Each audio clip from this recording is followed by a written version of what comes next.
ఆకర్షణ.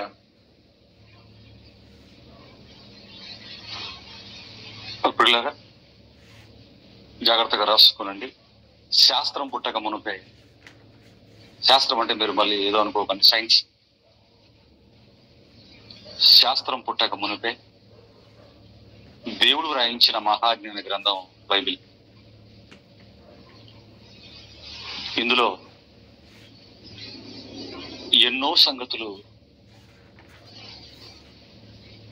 పొందుపరచటం మనకు తెలుసు. అందులో ఒక ప్రాముఖ్యమైన సంగతి ప్రకృతిలో వస్తువుల మధ్య ఉన్న ఆకర్షణ. బైబిల్లో రాయబడినటువంటి అనేక సంగతులలో ఒక ప్రాముఖ్యమైన సంగతి ప్రకృతిలో వస్తువుల మధ్య ఉన్న ఆకర్షణ. భూమికున్న ఆకర్షణ శక్తి గురించి మనం ఉంటున్న ఈ భూమికున్న ఆకర్షణ శక్తి గురించి ఆలోచించినప్పుడు మరి ప్రప్రథమంగా కేంబ్రిడ్జ్ యూనివర్సిటీలో చదువుకుంటున్న సందర్భంలో సర్ ఐజాక్ న్యూటన్ అనే ఒక ఆయన కేంబ్రిడ్జ్ యూనివర్సిటీలో ఒక విద్యార్థిగా చదువుకుంటున్న సందర్భంలో ఐజాక్ న్యూటన్ అనే ఒక ఆయన ఆ యూనివర్సిటీకి సెలవులు ప్రకటించగానే ఆ సెలవులు గడపటానికి ఒక యాపిల్ తోటలోనికి తన బంధువుల యాపిల్ తోటలోనికి వెళ్ళినప్పుడు పండు రావటాన్ని చూసి ప్రపంచానికి ఒక మంచి థియరీ చెప్పాడని న్యూటన్ జీవిత చరిత్ర గురించి పిల్లల పాఠ్య పుస్తకాలలో కూడా ఒక పాఠంగా పొందుపరిచి అతని జీవితాన్ని గురించి గొప్పగా చెప్పటం మాకు తెలుసు. ఈ విషయం చదువుకున్న పిల్లలకు చాలా మందికి, హై స్కూల్ అయిపోయిన లేదా ఇంటర్మీడియట్ దాటిన ప్రతి స్టూడెంట్ కి ఈ ఐజాక్ న్యూటన్ పేరు తెలియని వారు ఉండరు. ఇక ఈ ఆకర్షణ సిద్ధాంతం ఊపిరి పోసుకోవటానికి ప్రధానమైన కారణం న్యూటన్ గారు యాపిల్ చెట్టు కిందికి రావటం, అప్పటి వరకు ఎన్నో పళ్ళు నేల రాలాయి. ప్రకృతి పుట్టింది మొదలు ప్రతి చెట్టు కాయలు కాస్తుంది. వాటిని పండుగ మార్చి ఆ తర్వాత నేల రాల్చటం ప్రకృతి పుట్టినప్పటి నుంచి జరుగుతుంది. ఆలోచించండి మీరు కూడా.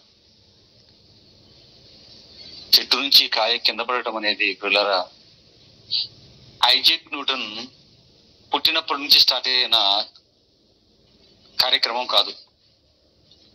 ప్రకృతి పుట్టినప్పటి నుంచి చెట్టు కాయలు కాస్తున్నాయి. కాసిన తర్వాత వాటిని చెట్టు పండుగ మార్చి నేల రాల్చడం అనేది ఎప్పటి నుంచో జరుగుతుంది. ప్రకృతి పుట్టినప్పటి నుంచి, దేవుడు ఫలవృక్షాలను చేసినప్పటి నుంచి కోట్ల సంవత్సరాలుగా. ఆలోచించండి. కానీ ఎవరు అలా అది ఎందుకు పడుతుందో అంతగా ఆలోచించలేకపోయారండి. ఎందుకంటే మనిషి కళ్ళ ముందు ప్రకృతి ఉంది గనక అది నాది అనుకున్నాడు. ఈ ప్రకృతి తన అవసరాలు తీరుస్తోంది గనక ఆరగించటం ప్రారంభించాడు, కానీ ఆలోచించలేకపోయాడు. ఈ సూత్రం చెప్పక మునుపు, న్యూటన్ ఈ సూత్రం చెప్పక మునుపు, అప్పుడు చెప్పిన తర్వాత కూడా మనిషి చేస్తున్నది ఏంటంటే చెట్టుకు కాయలు కాస్తున్నాయి, తెంపి తినటమే. ఎందుకంటే తన కోసమే ప్రకృతి ఉందనుకున్నాడు. ఆరగించడానికి అలవాటు పడ్డాడు తప్ప ఆలోచించలేకపోయాడండి. అందువల్ల ప్రకృతి వెనక ఉన్న దేవుడు అర్థం అవ్వలేదు. ప్రకృతిలో ఉన్న సందర్భాలు కూడా అర్థం కాకపోయేసరికి మనిషికి ప్రకృతిలో ఉన్న లేదా ప్రకృతిలో జరుగుతున్న కార్యక్రమాలు కూడా అర్థం కాకపోయేసరికి ఎవరో ఆలోచించి చెప్పినది గొప్ప గొప్ప సిద్ధాంతాలుగా ఈరోజు చెప్పుకుంటున్నారు. వాటిని యూనివర్సిటీలలో గొప్పగా చెప్పడం కూడా మనం చూస్తున్నాం. దేవుని పిల్లలారా, ప్రకృతి పుట్టింది మొదలు పండు నేల రాలుతున్నా న్యూటన్ మాత్రం ఇది ఎలా అని ఆలోచించడం ప్రారంభించాడు. ఈ విషయాన్ని తెలుసుకోవడానికి ప్రాముఖ్యంగా కింద పడిన యాపిల్ను మాటి మాటికి పైకి ఎగరేసాడటండి. అలా ఎగరేయటం, అది మరలా కింద పడటం, మరలా ఆయన ఎగరేయటం, మరలా కింద పడటం, ఇలా కొన్నిసార్లు చేసిన తర్వాత దానికి ఆశ్చర్యం వేసిందట. ఇలా కింద పడటానికి కారణం భూమికి ఆకర్షణ అనేది ఉంది అని ఆకర్షణ సిద్ధాంతాన్ని ప్రతిపాదించాడండి. ఇలా ప్రతిపాదించి ప్రపంచంలో అందరి మన్ననలను పొందటం మనకు తెలుసు. దేవుని పిల్లలారా, మనం న్యూటన్ చెప్పింది మొదట తెలుసుకున్నాం. ఆలోచించండి, మనం న్యూటన్ చెప్పింది మొదట తెలుసుకున్నాం, కానీ న్యూటన్ మనకన్నా ముందు బైబిల్ని చదివాడన్న సంగతి మరచిపోయాం. మీకు బైబిల్ని దొంగిలించిన మిలీనియం మహనీయులు అనే పాఠాన్ని చెప్పాను లేదో నాకు గుర్తులేదండి. బైబిల్ని దొంగిలించిన మిలీనియం మహనీయులు అంటే మిలీనియంలో మహనీయులుగా ఎంతమంది అయితే ప్రపంచ చరిత్రలో వినుతికెక్కారో వారందరూ కూడా బైబిల్ని దొంగిలించిన వారేనండి. మీకు అర్థమయ్యే మాట, ఒక చెంప కొడితే కుడి చెంప కొడితే ఎడమ చెంప తిప్పమని చెప్పాడు గాంధీ. అది గాంధీ మాట కాదండి, బైబిల్ మాట. రైజ్ అండ్ అవేక్ అన్నాడండి వివేకానంద. లెమ్ము తేజరిల్లుము, అది బైబిల్ మాటే, బైబిల్ నుంచి తీసుకున్న దొంగిలించిన మాటే. కార్ల్ మార్క్స్ బైబిల్ నుంచి దొంగిలించాడు. Einstein, Newton, Joseph Priestley, John Dalton, ఇవన్నీ అన్ని కూడా అండి. వీళ్ళైతే ఆ పాఠం చెప్తారు ముందు. ఇలా బైబిల్ చదివి ఆ తర్వాత శాస్త్ర జ్ఞానాన్ని వింటే ఇవన్నీ బైబిల్లోనూ ఉన్నాయనే సంగతి మనకు తెలిసేదండి. కానీ మొదట మనం శాస్త్రాన్ని చదివి, అంటే సైన్స్ గురించి తెలుసుకొని ఆ తర్వాత బైబిల్ను చదివేసరికి శాస్త్రమే ముందు అనుకోవటం అలవాటుగా మారిపోయింది పిల్లల. ఆలోచించండి. ఇక న్యూటన్ తో ప్రారంభమైన ఈ ఆకర్షణ సిద్ధాంతం అనేది శాస్త్ర పరిశోధనలకు పునాదులుగా మారిపోయి ఈరోజు మనిషి అంతరిక్షంలోకి వెళ్ళేంత వరకు దోహదపడిందండి. ఈ సిద్ధాంతాన్ని బట్టి, అంటే ఈయన చెప్పిన సిద్ధాంతాన్ని బట్టే రాకెట్లు తయారు చేయటం, ఈ సిద్ధాంతాన్ని బట్టే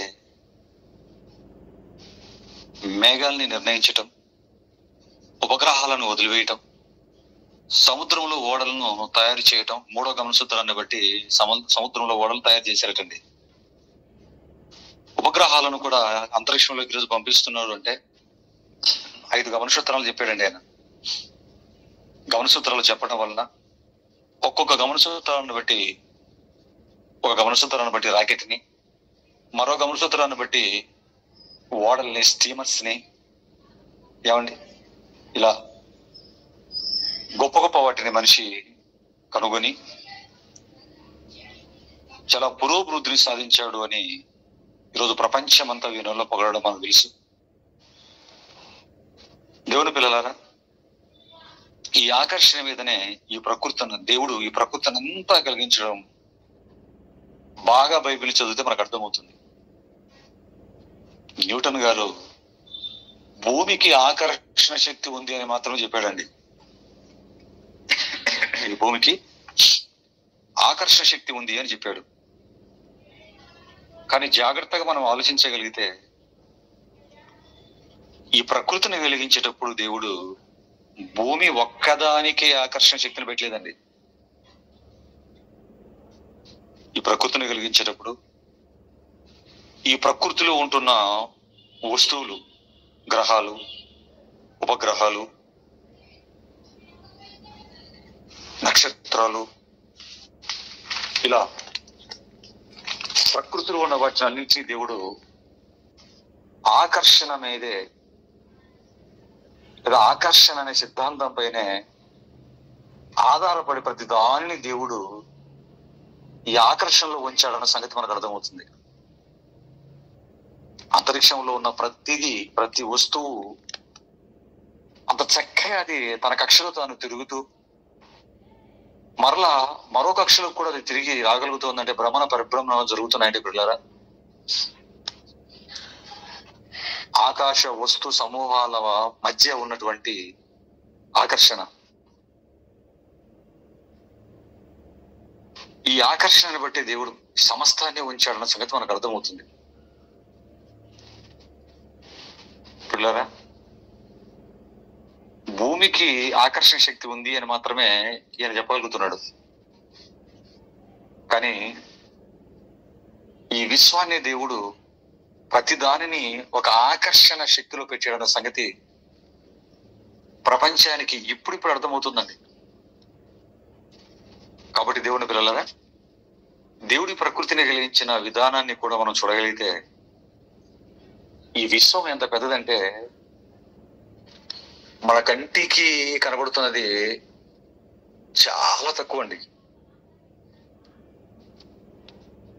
శాస్త్రవేత్తలు హబుల్ టెలిస్కోప్లు కనుగొని, ఎందుకంటే హబుల్ టెలిస్కోప్ మన కళ్ళ కంటే కొన్ని 100 రెట్లు ఎక్కువ చూడగలదండి. హబుల్ టెలిస్కోప్ లో వారు ఈ విశ్వాన్ని అంతరిక్షంలో కూడా వెళ్ళి చూసినప్పుడు చాలా కనిపించింది. కానీ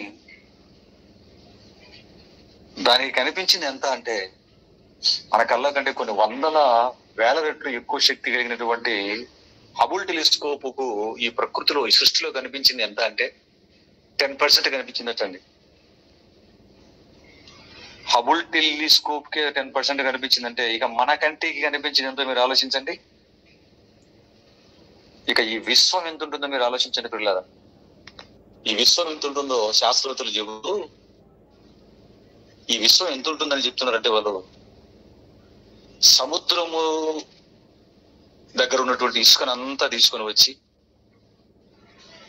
ఒకదాని పక్కన ఒకటి పేరిస్తే సముద్రంలో ఉన్న ఇసుకను అంతా తీసుకొని వచ్చి, సముద్రం అంటే ఒక సముద్రం కదండి, ఈ ప్రపంచంలో ఉన్నటువంటి సముద్రాల వద్ద ఉన్న ఇసుకను తీసుకొని 20 కిలోమీటర్ల వరకు పేర్చుకుంటూ పోతే, అంటే ఒక ఇసుక రేణు 20 కిలోమీటర్లు, రెండో ఇసుక రేణు ఫస్ట్ ఇసుక రేణు 1 కిలోమీటరు, తర్వాత 20 కిలోమీటర్లు, తర్వాత 40, 80 ఇలాగా 20 కిలోమీటర్ల చొప్పున ఒక్కొక్క ఇసుక రేణువును మనం పేర్చుకుంటూ పోతే ఎంత దూరం వస్తుందో అంత పెద్దదండి విశ్వం. ఆలోచించండి పిల్లలకి ఎంత పెద్దదో. అంటే ఈ విశ్వం ఎంత గొప్పదో చెప్పటం అర్థం కాక చెప్పిన మాటలండి ఇవన్నీ కూడా శాస్త్రవేత్తలు. ఈ విశ్వం ఎంత గొప్పదో ఎలా చెప్పాలో అర్థం కాక ఇది ఈ భాషలో చెప్పారండి. ఇక ఈ విశ్వం ఎంత పెద్దదో మీరు ఆలోచించండి పిల్లరా. ఇంత పెద్ద విశ్వం, ఈ మహావిశ్వం ఎవరి కోసం అంటే భూమి మీద 6 అడుగులు ఎత్తున్న మనిషి కోసం అంటే నిజంగా ఆశ్చర్యపోవాలండి. దేవుని పిల్లలారా, దేవుడు మనిషి జీవితం గురించి ఆలోచించిన విధానం అండి. దేవుడు మనిషి గురించి దేవుడు ఎంత గొప్పగా ఆలోచించాడు అంటే ఈ విశ్వాన్ని చూస్తే మనకు అర్థమవుతుందండి. దేవుడికి మన పట్ల ఉన్న ఆలోచన ఎంత ఉంది అంటే ఈ విశ్వాన్ని చూస్తే అర్థమవుతుంది. చాలా గొప్పదండి, ఊహించలేమండి నిజంగా ఆయనకు మన పట్ల ఉన్నటువంటి ఆలోచన. నేను కావాలనుకున్నప్పుడు లేదా నన్ను కావాలనుకున్నప్పుడు చాలా కష్టపడాడండి దేవుడు. మాట ఇవ్వడం ఈజీ అండి, కానీ దాన్ని నిలబెట్టుకోవడం. మీకు అర్థం అవడానికి ఒక ఉదాహరణ చెప్తాను. మా ఊర్లో నేను ఒక మీటింగ్ పెట్టిస్తానండి అనే మాట ఇవ్వటం చాలా ఈజీగా చెప్పొచ్చండి, కానీ ఈ మాటలో ఎంత పని ఉందంటే తెలుసా అండి. ఒక మీటింగ్ పెట్టిస్తాను మా ఊర్లో అని ఈజీగా చెప్పగలుగుతాం, కానీ ఆ మాట వెనక మీటింగ్ పెట్టాలంటే ఎంత పని ఉంటుందంటే సంవత్సరం పని ఉంటుందండి. వచ్చే సంవత్సరం మీటింగ్ పెట్టాలంటే ఈ సంవత్సరం నుంచే మనం సిద్ధపడాలి.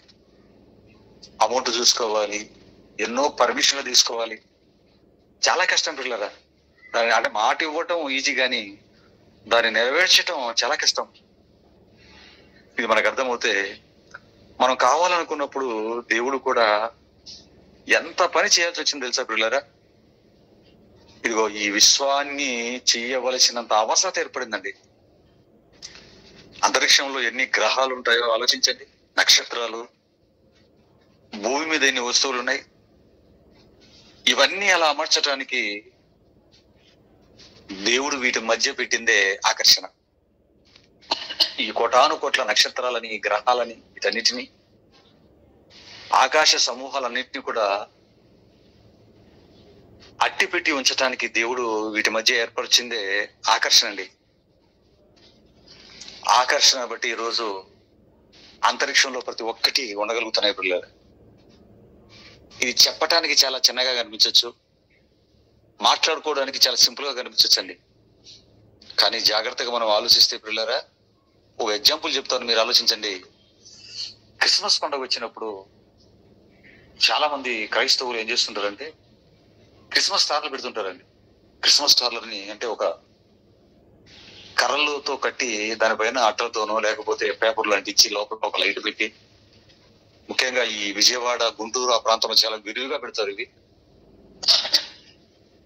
అలా క్రిస్మస్ కు ఒక స్టార్ ను ఇంటి మీద నించోబెట్టడానికి ఎంత కష్టపడతారంటే ఒక పెద్ద కర్రని, ఎత్తుగా కర్ర కట్టి ఆ కర్రకి స్టార్ ని పెట్టి, వైర్ ను పెట్టి, లోపల ఒక లైట్ పెట్టి, ఏమండి ఆ పైన నిలబెట్టడానికి ఎంత ఉంటుందండి? 1 కేజీ కూడా ఉండదండి, ఒక 1/2 కేజీ కూడా ఉండదండి ఆ స్టార్. అంత బరువు లేనటువంటి ఒక స్టార్ ను పైన నిలబెట్టడానికి ఎంత రిస్క్ ఉంటే మనకి పిల్లరా. ఇక నక్షత్రం, ఒక నక్షత్రం ఎంత పెద్దదో తెలుసా పిల్లరా? ఈ భూమి ఎంత ఉంటుందో దీనికంటే 13 లక్షల రెట్లు గొప్పదండి నక్షత్రం. ఈ భూమి ఎంత పెద్దదో మనకు తెలుసు. ఇలాంటి భూముడు 13 లక్షల, క్షమించండి, ఇలాంటి భూములు 13 లక్షల భూములు కలిపితే ఒక నక్షత్రం అండి. అంటే ఇప్పుడు నక్షత్రం ఎంత పెద్దదో మీరు ఆలోచించండి. ఏమండి అంత పెద్ద వాటిని ఎక్కడ పెట్టాడు దేవుడు? శూన్యంలో, ఆకాశంలో పెట్టాడండి. 1, 2 కొన్ని కోటాను కోట్లండి. ఊడిపోయి మీద పడుతుందేమో ఎప్పుడైనా భయపడిన సందర్భాలు ఉన్నాయండి మనకి. మిద్దె మీద పడుకుంటామండి, సమ్మర్ అనేసరికి మిద్దె మీద పడుకుంటుంటారు చాలా మంది. అలా ఆకాశంలో చూసి ఏదో మాట్లాడుకుంటుంటారు. బయట పడుకున్నాం, ఆ నక్షత్రం ఊడిపోయి మీద పడుతుందేమో ఎప్పుడైనా భయపడి పరిగెత్తి ఇంటికి వెళ్ళిపోయినటువంటి సందర్భాలు మన జీవితాల్లో ఉన్నాయండి. అసలు ఉండదండి. నిజంగా ఎంత ఆశ్చర్యం మీరు ఆలోచించండి పిల్లరా. ఎంత గొప్ప నక్షత్రాలను, 1 కాదు 2 కాదు, కొన్ని కోటాను కోట్ల నక్షత్రాలు దేవుడు ఆకాశంలో అలా పెట్టాడంటే పిల్లలు నిజంగా వీటిని చూసి మనిషికి పిచ్చెక్కిపోవాలండి. మనకి ఎన్ని కోట్ల నక్షత్రాలు ఉంటాయి మీరు ఆలోచించండి పిల్లలు. కానీ అవి ఎలా ఉన్నాయో, ఎలా అమర్చాడో, ఈ ప్రకృతిలో ఎన్ని వస్తువులు ఇలాగా ఉన్నాయో మనిషికి తెలియదండి. ఇవన్నీ అలా ఉండగలుగుతున్నాయంటే పిల్లరా నిజంగా వాటి మధ్య దేవుడు పెట్టిన ఆకర్షణ. ఒక మంచి మాటను దేవుడు బైబిల్లో చెప్పాడండి. ఒక అద్భుతమైన మాటని దీని గురించి బైబిల్లో చూడగలిగితే, యేసుక్రీస్తు వారు మాట్లాడుతూ ఒక మంచి మాట అన్నాడు చూడండి. మత్తయి సువార్త 24:29లో, మత్తయి సువార్త 24వ అధ్యాయం 29వ వచనాన్ని ఎవరైనా ఒక్కరు చదవండి. మత్తయి సువార్త 24వ అధ్యాయం 29వ వచనాన్ని దయచేసి ఎవరైనా కొంచెం నాకు హెల్ప్ చేయండి, సహాయం చేయండి. ఆ రెఫరెన్స్ చదవండి. మత్తయి సువార్త 24వ అధ్యాయం 29. సీనియర్ పిల్లలు చదవండి నాన్న, ఎవరైనా పర్లేదు. ఆ దినముల శ్రమలు ముగిసిన వెంటనే చీకటి సూర్యుని అలా లైన్ గా చదవకుండా కొంచెం చదివితే నేను ఆ పదాలు పట్టుకుంటాను. ఆ దినముల శ్రమ ముగిసిన వెంటనే చీకటి సూర్యుని కమ్మును, చీకటట సూర్యుని కమ్మును, చంద్రుడు కాంతిని ఇయ్యడు, ఆకాశము నుండి నక్షత్రములు రాలును, ఆకాశ మండలి శక్తులు కదలింపబడును. చూసారా చలమా ఏమంటాడండి? ఆకాశ మండలి శక్తులు అన్నాడండి. ఆకాశమందలి శక్తులు అన్నాడంటే ఆకాశమందు శక్తులు ఉన్నాయట. చెప్తున్నది సాక్షాత్తు యేసుక్రీస్తు వారండి. తెలుసు కదా, ఆయన చెప్పాడంటే అది 100% కరెక్ట్ అండి.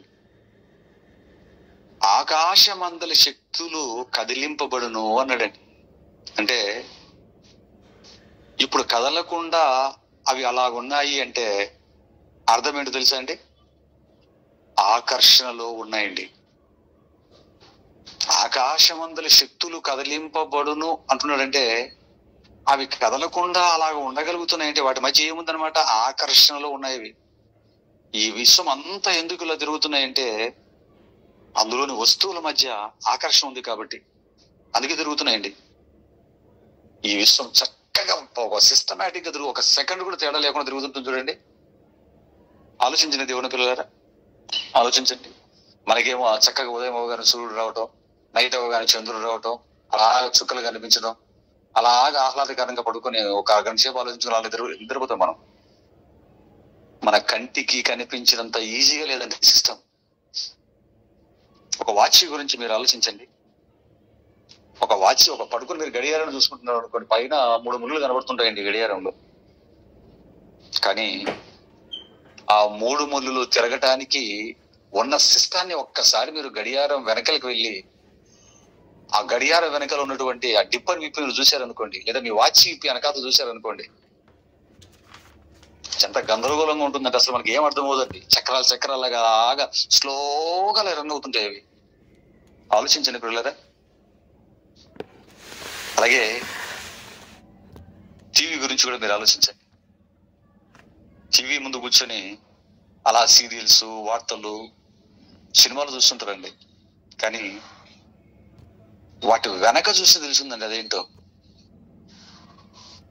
ఏదో ఒక వార్తలో లేకపోతే ఒక సీరియల్లో చూడాలంటే ముందర కూర్చొని చక్కగా ఆహ్లాదంగా చూస్తుంటారు. ఒక్కసారి మీరు టీవీ అంటే అర్థం కావాలంటే వెనకలు వెళ్ళి దాని డోర్ ఓపెన్ చేసి వెనకంతా చూశారనుకోండి, ఆ వైర్లు, ఆ కనెక్షన్లు మనకు మెంటలెక్కిపోతుందండి. ఒక చిన్నది ఒక 3 అడుగుల వెడల్పో లేకపోతే ఒక 2 అడుగుల వెడల్పో, 3 అడుగుల వెడల్పు, 3 అడుగుల పొడవు ఉంటుందండి టీవీ. లేదు ఒక 4 అడుగులు. ఈ మధ్య పెద్ద టీవీలు వచ్చాయి కదా. ఆ వెనకలో ఉన్న సిస్టమ్ చూస్తే మనకు అసలు ఏం అర్థం కాదండి. ఇదేంటి ఇలా ఉన్నాయని అమ్మ బాబు అనిపిస్తుంది. కానీ బొమ్మ మాత్రం చాలా చక్కగా చూసుకోవచ్చు ముందు కూర్చొని. ఇది మీకు అర్థమైతే పిల్లరా, ఈ సూర్యుడు, చంద్రుడు, ఆకాశంలో ఉన్నటువంటి నక్షత్రాలు మనకు కంటికి కనిపించేటప్పుడు చాలా ఆహ్లాదంగా ఉంటాయండి. కానీ అవి అలా ఉండటానికి, గడియారంలో ముళ్ళు తిరగడానికి వెనకాల సిస్టమ్ ఎంతైతే ఉంటుందో, టీవీలో బొమ్మ రావటానికి వెనకాల సిస్టమ్ ఎంత గందరగోళంగా, ఎంత గొప్పగా ఉంటుందో ఏమండి. ఈ అనంతమైనటువంటి విశ్వంలో ఈ సూర్యచంద్రులు, గ్రహాలు, మనకు కనిపిస్తున్న నక్షత్రాలు, మనకి దినాలు ఇవి రావటానికి వాటి వెనకాల సిస్టమ్ చూసానండి మనకు మెంటలెక్కిపోతుందండి. అంత అద్భుతమైన సిస్టాన్ని దేవుడు చేశాడు కదండి. ఆ సిస్టమ్ అంతా ఎలా ఉన్నాయి, ఆ నక్షత్రాలు, గ్రహాలు అలాగా వాటి కక్షల్లో తిరుగుతూ పరిభ్రమణ ఎలా అంత పెద్దవండి. తెలుసు కదా, భూమి కంటే 13 లక్షల రెట్లు పెద్దదైనటువంటి 1-2 నక్షత్రాలు కదా, కొన్ని కోటాను కోట్ల నక్షత్రాలు, ఆ గ్రహాలు ఏమండి, వాటి కక్షలు అవి తిరుగుతూ మరలా పరిభ్రమణాలు చెందుతున్నాయి. ఇష్టం తప్పకుండా అంటే పిల్లరా మీరు ఆలోచించండి. దాని గురించి యేసుక్రీస్తు మాట్లాడుతున్నాడండి. అంటే అవి ఒకదాని మీద ఒకటి ఆధారపడి ఉంటాయండి. ఈ విశ్వంలో ఒక గడియారంలో వెనకలో ఉన్నటువంటి వస్తువులు ఒకదాని మీద ఒకటి ఆధారపడి పని చేస్తేనే మనకు టైం తెలుస్తుంది. ఈ విశ్వంలో కూడా అండి వస్తువులు ఒకదాని మీద ఒకటి ఆధారపడి తిరుగుతున్నాయి. అందుకే సూర్యుడు డిస్టర్బ్ అయ్యాడు అంటున్నాడు యేసుక్రీస్తు. 29వ వచనాన్ని మీరు చదివినప్పుడు ఆకాశమందలి శక్తులు కదిలింపబడును అని చెప్పడానికి మునుపు ఏమన్నాడు? అంతకు ముందు ఏమంటున్నాడు? 29వ వచనంలో సూర్యుడు అన్నాడు చూడండి. ఆ చదవండి, ఒకసారి చదవండి మరలా. సూర్య వ్యవస్థ నుంచి మాట్లాడుతున్నాడండి. ఒకసారి మళ్ళీ చదవండి అమ్మా ఆ వచనాన్ని, 29ని, 24, 29 మత్తయి సువార్తని. ఆ దినముల శ్రమ ముగిసిన వెంటనే చీకటి సూర్యుని కమ్మును, చంద్రుడు చాలమ్మా. ఆ దినముల శ్రమ ముగిసిన వెంటనే ఏం జరుగుతుంది అంటున్నాడు? చీకటి సూర్యుని కమ్మును అన్నట్టు చూడండి. అంటే ముందు సూర్య వ్యవస్థ నుండి ప్రారంభమైందండి. సూర్య వ్యవస్థ సూర్యునికి ఉన్నటువంటి వ్యవస్థని సూర్య కుటుంబం అంటారు. చంద్రునికి ఒక వ్యవస్థ ఉందండి. చంద్రునికి ఉన్నటువంటి వ్యవస్థని పోలార్ సిస్టమ్ అంటారండి. సూర్య వ్యవస్థని సోలార్ సిస్టమ్ అంటే, చంద్ర వ్యవస్థని సోలార్ సిస్టమ్ అంటారు. ఆలోచించండి. అంటే మొదట తేడా జరిగితే, అంటే మొదట సోలార్ సిస్టమ్ చీకటి సూర్యుని కమ్మును అన్నాడంటే మొదట ఏ సిస్టమ్ దెబ్బతింటది? Solar system. సూర్యుని వ్యవస్థ సోలార్ సిస్టమ్ దెబ్బతినగానే ఆ తర్వాత పోయేది పోలార్ సిస్టమ్ అన్నాడండి. మొదట సోలార్ సిస్టమ్ దెబ్బతింటే ఆ తర్వాత పోలార్ సిస్టమ్ పోతుంది అంటున్నాడు. ఎందుకంటే పోలార్ సిస్టమ్ అనేది సోలార్ సిస్టమ్ మీద ఆధారపడి ఉంటుందండి. మీకు అర్థం కావాలంటే, చంద్రుడు కాంతినివ్వడండి. సూర్యుని యొక్క ఆ వెలుగు చంద్రుడి మీద పడితే రిఫ్లెక్ట్ అవ్వడం వల్ల మనకు వెలుగుతున్నట్టుగా కనిపిస్తాడు. ఇక వెలుగునిస్తున్నటువంటి సూర్యుడే సోలార్ సిస్టమ్ దెబ్బతింటే ఇంకా పోలార్ సిస్టమ్ ఏముంటో చెప్పండి పిల్లరా. యేసుక్రీస్తు వారు మాట్లాడుతున్న మాటలు ఎంత డెప్త్ గా మాట్లాడుతున్నాడో చూడండి. చీకటి సూర్యుని కమ్మును, ఆ తర్వాత చంద్రుడు అయిపోతాడు అని చెప్పాడు. ఆ తర్వాత ఆకాశమందున శక్తులు కదిలింపబడును అన్నాడు చూడండి. కనెక్షన్ అండి. ఈ సిస్టమ్ దెబ్బతింటే, సిస్టమ్ దెబ్బతినడం అనేది సూర్యుని దగ్గర నుంచి స్టార్ట్ అవుతుంది అన్నాడు. ఈ సిస్టమ్ అనేది దెబ్బతినగానే కనెక్షన్లు ఉన్నాయి కదండి, మొత్తం అంతా విశ్వం అంతా డిస్టర్బ్ అయిపోతుంది అన్నాడు చూడండి పిల్లలారా. యేసుక్రీస్తు వారు దేవుని పిల్లలారా, అంటే ఈ ప్రకృతిని, ఈ విశ్వాన్ని ఒక ఆకర్షణలో ఒకదాని మీద ఒకటి ఆధారపడేటట్టుగా ఎంతగా దేవుడు పెట్టాడో మనకు అర్థం కావాలండి. గడియారంలో మీరు ఒక ముళ్ళును పట్టుకున్నారు అనుకోండి, మిగతా ముళ్ళు తిరగవండి. లేదా గడియారం వెనకలికి వెళ్ళిపోయి మీరు డోర్ ఓపెన్ చేసి ఒక వేలు పెట్టి ఒక దాన్ని కదలకుండా పట్టుకున్నారు అనుకోండి, ఇంకా సిస్టమ్ పనిచేయదండి. అదే చెప్తున్నాడు. సూర్యుడు ఎప్పుడైతే నలిపోతాడో చంద్రుడి పని అయిపోతుంది. ఆ తర్వాత ఆకాశమందలి శక్తులు కదిలింపబడ నక్షత్రాలు రాలును అన్నాడండి. నక్షత్రాలు, అంత పెద్ద నక్షత్రాలు రాలుతున్నట్టే పిల్లల పరిస్థితి ఎలా ఉంటుంది మీరు ఆలోచించండి.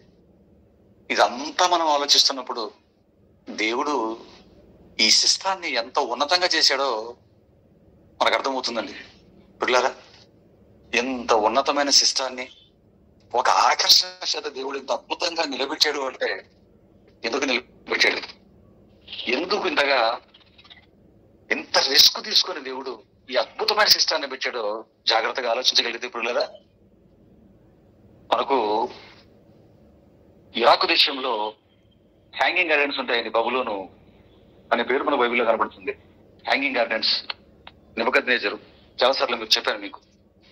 హ్యాంగింగ్ గార్డెన్స్ కట్టించాడండి. అంటే వాటిని చూస్తే దూరం నుంచి ఆకాశంలో నుంచి ఎత్తులో నుంచి చెట్లు వేలాడుతున్నట్టుగా కనపడతాయండి పిల్లరా.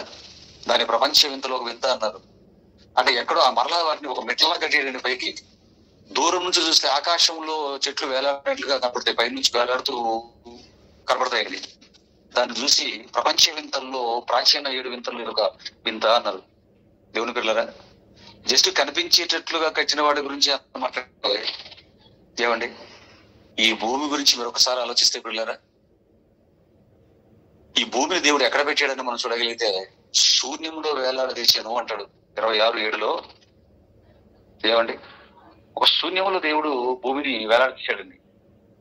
పిల్లరా, శూన్యం వేలాడదీయడం అంటే నిజంగా ఏమైపోవాలి మీరు ఆలోచించండి. ఒక చెట్లు చూడడానికి వేలాడేట్టుగా కనిపించడానికి మట్టి వేసి స్టెప్స్ లాగా గట్టి పెట్టాడండి. ఆధారాన్ని పెట్టి నిలబెట్టాడు. ఒక మొక్కలే, చెట్లే. మరి ఇంత పెద్ద భూమిని దేవుడు ఏ ఆధారంతో నిలబెట్టాడో మీరు ఆలోచించండి. ఆకర్షణ అండి, ఒక అద్భుతమైన ఆకర్షణ పెట్టాడు దేవుడు ప్రకృతిలో ఉన్నటువంటి వస్తువుల మధ్య. ఎందుకు దేవుడు ఇంత శిస్తాన్ని పెట్టాడు? ఈ విశ్వాన్ని ఈ ఆకర్షణలో పెట్టి ఈ విశ్వాన్ని ఏలమని ఎవరికి సెలవిచ్చాడు? ఇదంతా ఎందుకు చేశాడు? అసలు ఇంత రిస్క్ ఎందుకు తీసుకున్నాడు దేవుడు అని మనం ఆలోచించగలిగే దేవుళ్ళారా.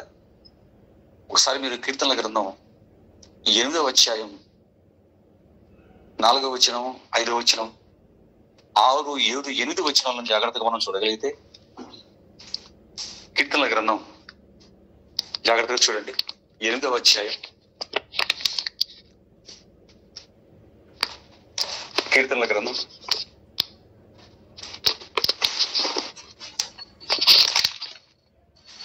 8వ అధ్యాయం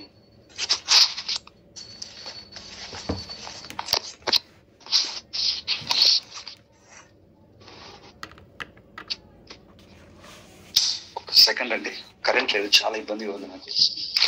కీర్తనల గ్రంథం 8వ అధ్యాయం తీస్తున్నానండి. నీ చేతి పనుల మీద వానికి అధికారం ఇచ్చి ఉన్నావు. చదువున్నాను. నీ చేతి పనుల మీద వానికి అధికారం ఇచ్చి ఉన్నావు. మొదట 4వ వచనం, 5వ వచనం చూద్దాం. నేను చదువుతాను చూడండి, తీశాను. కీర్తనల గ్రంథం 8:4 చదువుతాను. నీవు మనుష్యుని జ్ఞాపకము 3 కూడా చూద్దాం చూడండి.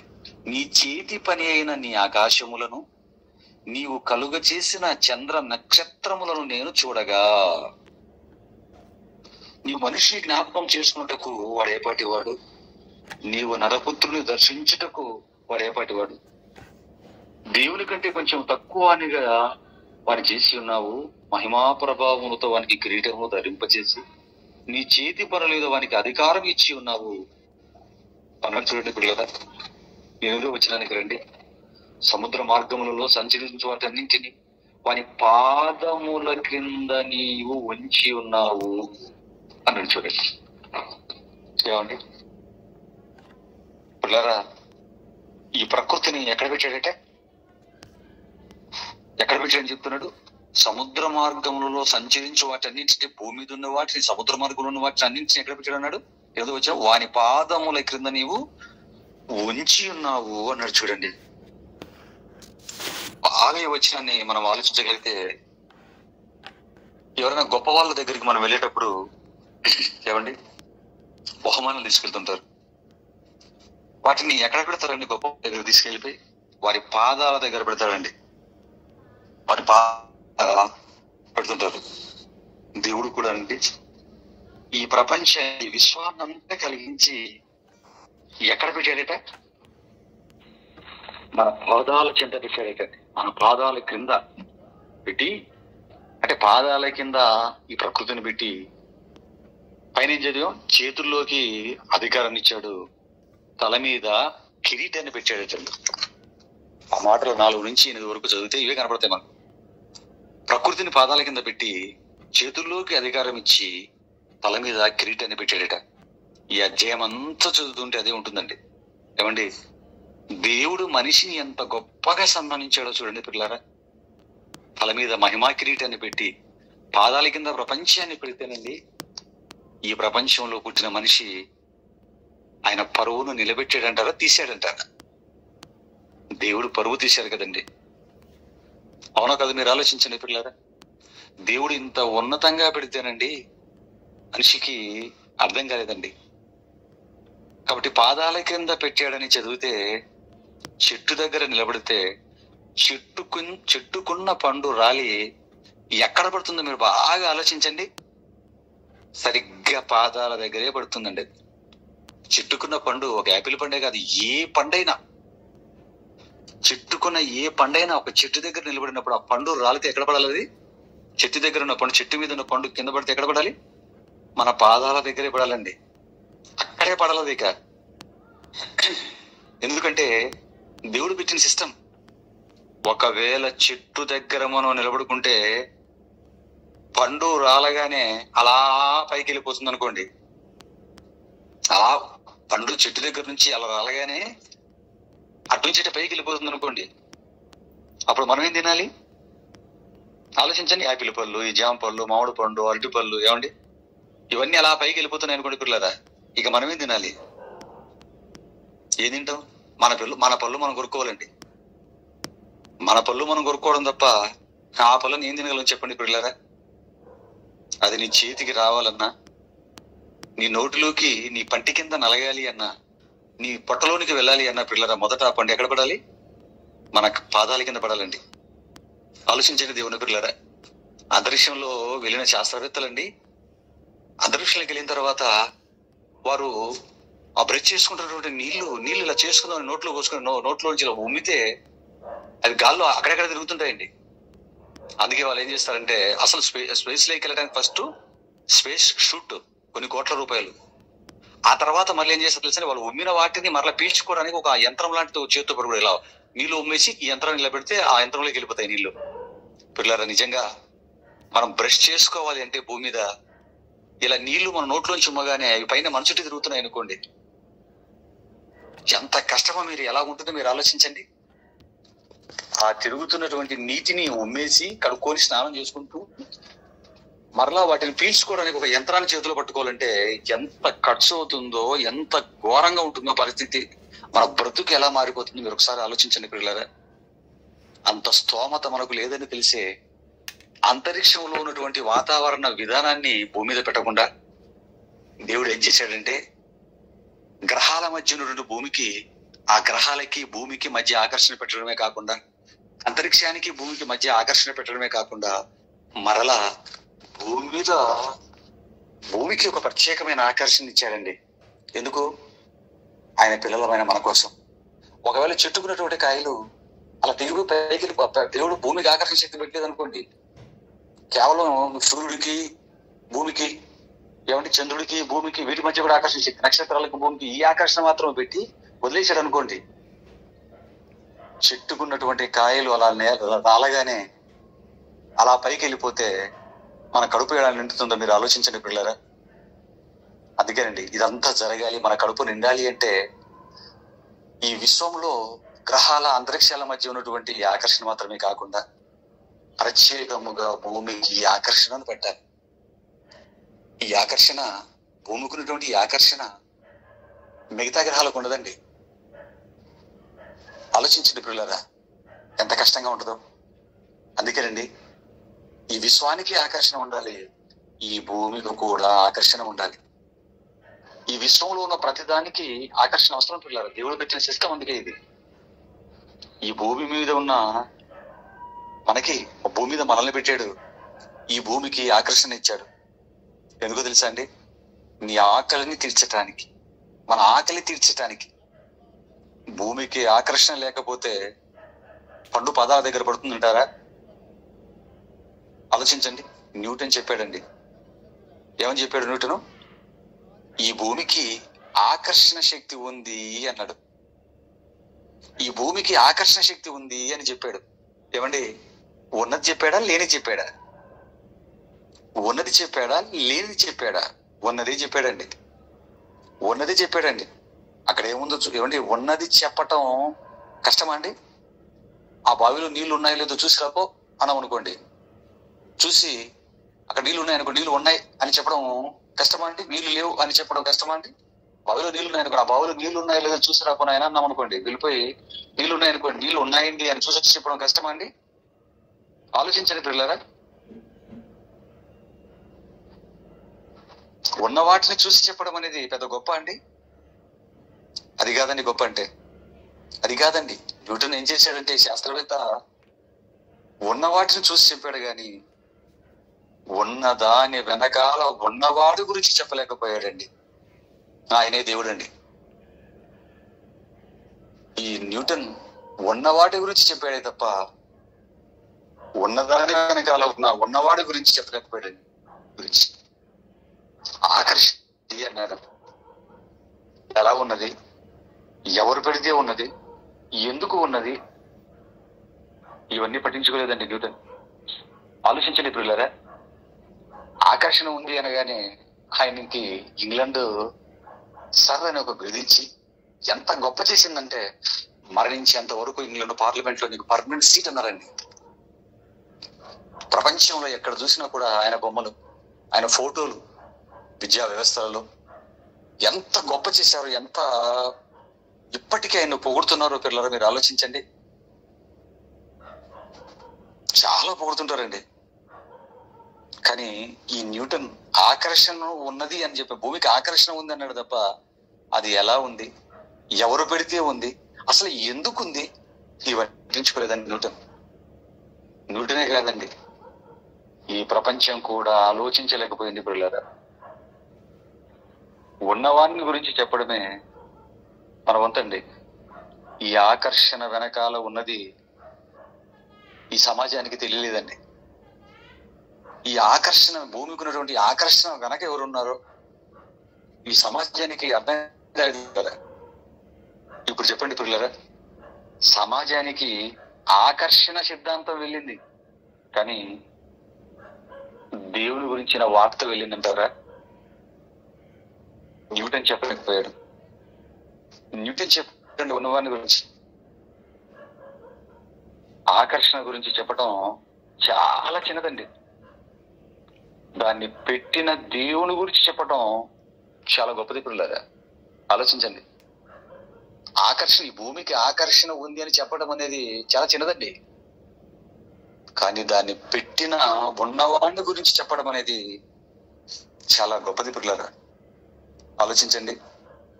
ప్రపంచం గొప్పగా మాట్లాడుకుంటున్న వాడిని చూశారండి. బైబిల్ దగ్గరికి రాగానే ఎంత చిన్నగా కనపడుతున్నాయో.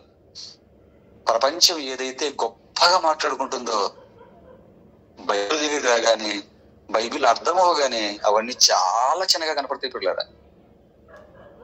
ఏమండి, ప్రపంచం పాదాల దగ్గర పండు పడింది అనుకున్నదే తప్ప, నా పాదాల దగ్గర పండు పడింది అనుకున్నదే తప్ప, శాస్త్రవేత్త ఇలా పడటానికి కారణం భూమికి ఆకర్షణ అనుకున్నాడే తప్ప, ఈ పండును పాదాల దగ్గర అలా పడవేసిన వారెవరో ఈ ప్రపంచం, అటు శాస్త్రం కూడా ఆలోచించలేకపోయిందండి. అలా పండు పడటం వెనక ప్రభువు ఉన్నాడు. ఈ విషయాన్ని ఎవరు చెప్పలేదండి. ఆలోచించండి పిల్లరా. ఆకర్షణ పండు, ఆకర్షణ పండు అని ఇలాగ వెళ్ళిపోయారే తప్ప, కడుపులు నింపుకుంటున్నారే తప్ప ఆలోచించేవాడు ఎవరున్నారు చెప్పండి. ఏమండి, యేసుక్రీస్తు ఒక మాట చెప్పాడండి. ఇటుపక్క సమాజం ఏమో కడుపు నింపుకోవడానికి పండు వెనకాల పరిగెడుతుంది, అటుపక్క శాస్త్రవేత్త ఉన్నదానిని చెప్పి పేరు గడించుకోవడానికి నానాగు చట్లు పడుతున్నాడు. శాస్త్రవేత్త ఏమో ఉన్నదానిని ప్రజలకు తెలియదు గనక ఉన్నదానిని చెప్పి పేరు సంపాదించుకోవాలి, గొప్పవాడైపోవాలనుకుంటుంటే, సమాజం ఏమో దొరికింది తిని కడుపులు నింపుకోవాలనుకుని సమాజం అనుకుంటుంది. పిల్లరా, దేవుడు కడుపులు నింపుకోవద్దని చెప్పలేదు. శాస్త్రవేత్తలు పరిశోధన చేసుకుంటే వద్దని కూడా చెప్పలేదండి. కానీ ఆరగించడానికి మునుపు, ఈ ఆహారాన్ని భుజించడానికి మునుపు ప్రపంచ మానవాళికి దేవుడు చెప్పిన ఒక అద్భుతమైన మాట ఏంటంటేనండి, ఒక్కసారి మీరు మత్తయి సువార్త 6:33 చదవగలిగితే, మత్తయి సువార్త 6:33 ఎవరైనా చదవని చూద్దాం ఒకరు. మత్తయి సువార్త 6:33 అక్కడ ఏమంటారంటే, ఆయన నీతిని మొదట వెతుకుడి, అప్పుడు అన్ని మీకు అనుగ్రహింపబడిని. కాబట్టి మొదట మీరు ఆయన నీతిని, ఆయన రాజ్యాన్ని వెతకండి అన్నాడండి. మీరు మొదట దేన్ని వెతకాలన్నాడు? ఆయన నీతిని, ఆయన రాజ్యాన్ని వెతకండి. ఆ తర్వాత మీ కడుపులు నింపటానికి ఏవైతే కావాలో అవన్నీ కూడా అనుగ్రహింపబడతాయి అన్నాడు. దేవుని పిల్లలారా, ఈ మాటను జాగ్రత్తగా మీరు మనసు పెట్టి ఆలోచించగలిగితే, ఏమండి, దేవుడు ఆహారాన్ని తినద్దా? యేసుక్రీస్తు ఏమైనా ఆహారాన్ని తినద్దన్నాడా? ఏమండి, కడుపులు నింపుకోవద్దని చెప్పాడా?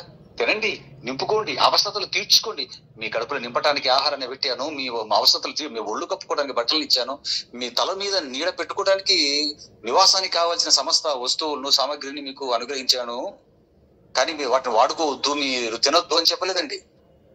పిల్లరా, అవి చేయండి, ఆ పనులు మీరు తినండి, వాడుకోండి వస్తువులు. కానీ మొదట ఈ తినటానికి, వస్తువులు వాడుకోవటానికి, ఏమండి ఈ ప్రకృతిని అనుభవించటానికి కంటే ముందు మొదట మీరు చేయవలసింది ఒకటి ఉంది నాయన అంటున్నాడు. ఆరగించడానికి మునుపు చేయవలసింది ఒకటి ఉంది అంటున్నాడు. ఏంటంటే ఆయన రాజ్యాన్ని, ఆయన నీతిని మొదట వెతకండి అన్నాడు. ఆ తర్వాత తినండి, కడుపులు నింపుకోండి, ఒళ్ళు కప్పుకోండి, నివాసాలు ఏర్పాటు చేసుకోండి, వస్తువులు తయారు చేసుకోండి, మీ ఇష్టం వచ్చినంతసేపు మరణించేంత వరకు వాడుకోనండి అని చెప్పాడు. కానీ వీటికంటే ముందు, దీనికంటే ముందు మీరు ఏం చేయాలి? మొదట ఆయనని, ఆయన రాజ్యాన్ని, ఆయన నీతిని వెతకండి. ఎందుకు భూమిలో ఒక విత్తనం పడితే మొక్కై మానవుతుంది. ఏ విత్తనానికి అవే చెట్లు ఎలాగొస్తున్నాయి? దేవుని నీతి అండి. మామిడి విత్తనం వేస్తే ఏమండి కొబ్బరికాయలు ఏమైనా వస్తాయా? పుచ్చకాయ విత్తనం వేస్తే ఏమండి వేపకాయలు ఏమైనా వస్తాయో చెప్పండి పిల్లరా? ఏ విత్తనం వేస్తే అదే చెట్టు వస్తుంది చూడండి. మామిడికాయ విత్తనం వేస్తే మామిడి చెట్టు, వేప విత్తనం వేస్తే వేప చెట్టు, ఏమండి ఏ విత్తనం వేస్తే అవే చెట్లు. ఇదేనండి దేవుని నీతి. ఆయన నీతిని, ఆయన రాజ్యాన్ని మొదట ఈ ప్రకృతిలో వెతకండి అన్నాడు. ఆయన నీతి అంటూ ఒకటి ఉంది, ఆయన రాజ్యం అంటూ ఒకటి ఉంది, దాన్ని వెతుకు. ఆ తర్వాత మీకు అక్కరగా ఉన్న మీరు అడగక మునుపే అనుగ్రహింపబడే, నువ్వు పుట్టక మునుపే నీ కడుపుకి ఏమి కావాలో పళ్ళు, కాయలు, విత్తనాలు, ధాన్యం, మాంసకృతులు, ఏమండి సకలము అడగక మునిపే చేశాడండి. మనం పుట్టక మునిపే చేశాడు పిల్లరా. మీరు అడగక మునిపే మీకు అక్కరగా ఉన్నవి దేవుడు ఎప్పుడో కలిగించాడు అంటున్నాడు యేసుక్రీస్తు. మొదట మీరు వెతకవలసిన ఆయన నీతిని, ఆయన రాజ్యాన్ని వెతకాలి. మీరు ఒక పండు మీ చేతికి వచ్చినప్పుడు ఆ పండును దొరికింది కదా అని వెంటనే కడుపులో కరకర నమిలి కడుపుకు వేయడం కాదు. పండు తినటానికి మునుపు, ఆరగించడానికి మునుపు ఒక్కసారి ఆలోచించండి అన్నాడు. ఎందుకంటే ఆరగిస్తే ఆకలి తీరుతుంది, ఆలోచిస్తే దేవుడు అర్థమవుతాడు పిల్లల. ఆరగిస్తే ఆకలి తీరుతుంది, ఆలోచిస్తే దేవుడు అర్థమవుతాడు. ప్రపంచం ఆరగించడానికి ఆలోచించింది తప్ప, ఆరగించడానికి ప్రాముఖ్యతనిచ్చింది తప్ప ఆలోచించడానికి ఇచ్చిందంటారా? పండు దొరకగానే తీసుకోవటం, తినటం, పండగానే కోసుకోవటం, తినటం, అంతేనంటారు. ఆలోచించండి పిల్లరా. పండు దొరికితే తినటమేనండి, కరకరం నమ్మటం, తినటమే. తినండి, వద్దని చెప్పలేదు దేవుడు. దాన్ని పండిందా కోసుకొని తినండి. మీరు, మీ పిల్లలు, మీ కుటుంబాలు, మీ పల్లె, మీ జిల్లా, మీ దేశం పచ్చగా ఉండండి. మీ కుటుంబాలను పోషించుకోండి. మీ కడుపులు, మీ పిల్లల కడుపులు నిండుకోండి, హ్యాపీగా తినండి. ఈ ప్రకృతి ఒడిలో నిద్రించండి. కానీ తినడానికి మునుపు ఒక్కసారి మీరు ఆలోచించండి. పండు కానీ, ధాన్యం కానీ, అది ఏదైనా కానివ్వండి, ఆహార వస్తువు తినడానికి మునుపు ఒక్కసారి దాని గురించి ఆలోచించినట్లయితే, ఇది నా చేతుల్లోకి ఎలా వచ్చింది, ఎలా నేను తినగానే నాకు ఆరోగ్యాన్ని ఇస్తుంది, నా కడుపు నింపుతుంది. ఒక విత్తనాన్ని భూమిలో విత్తడం ఏంటి? అది మొక్కై మానే వందల వేల పళ్ళను నాకివ్వడం ఏంటి? ఇలా ఆలోచిస్తే పిల్లరా దేవుడు అర్థమవుతాడండి. ఇలా మనం ఆలోచించినప్పుడు దేవుడు అర్థమవుతాడు. ప్రపంచం ఏం చేసిందంటే ఆరగించడానికి ఇచ్చినంత ప్రాముఖ్యత ఆలోచించడానికి ఇవ్వలేదండి, పక్కన పెట్టేసింది. పిల్లరా ఆలోచించండి. ఈ ప్రకృతిని గురించి ఆలోచిస్తే నిజంగా పిల్లరా, ఇంత పెద్ద నక్షత్రాలు, కోటానుకోట్ల నక్షత్రాలు అలాగా ఉన్నాయి. ఒక్క రోజున ఏ రోజున నక్షత్రం రాలి భూమి మీద పడినట్లుగా చూసారా? ఒక్కసారి 13 లక్షల రెట్లు గొప్పదైనటువంటి నక్షత్రం భూమి మీద పడితే భూమి ఏమనాలండి? ఆలోచించండి. ఒక అపార్ట్మెంట్ వచ్చి మన మీద పడింది అనుకోండి, దెబ్బకు దోశ అయిపోయి మనం అట్ట అయిపోతామండి, అట్టు పెసరట్టు అయిపోతాం మనం.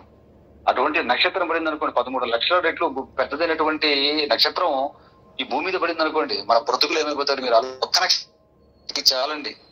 అసలు భూమి మీద పడాల్సిన అవసరం లేదు. భూమి పక్కన పడుతున్న ఆ గాలికి, ఆ ఊపికే ఎగిరిపోతామండి మనం. ఆ ఊపికే ఈ భూమి ఎక్కడో ఎగిరిపోయి వెళ్ళి ఆ చెత్త కుప్పలో పడుతుందండి.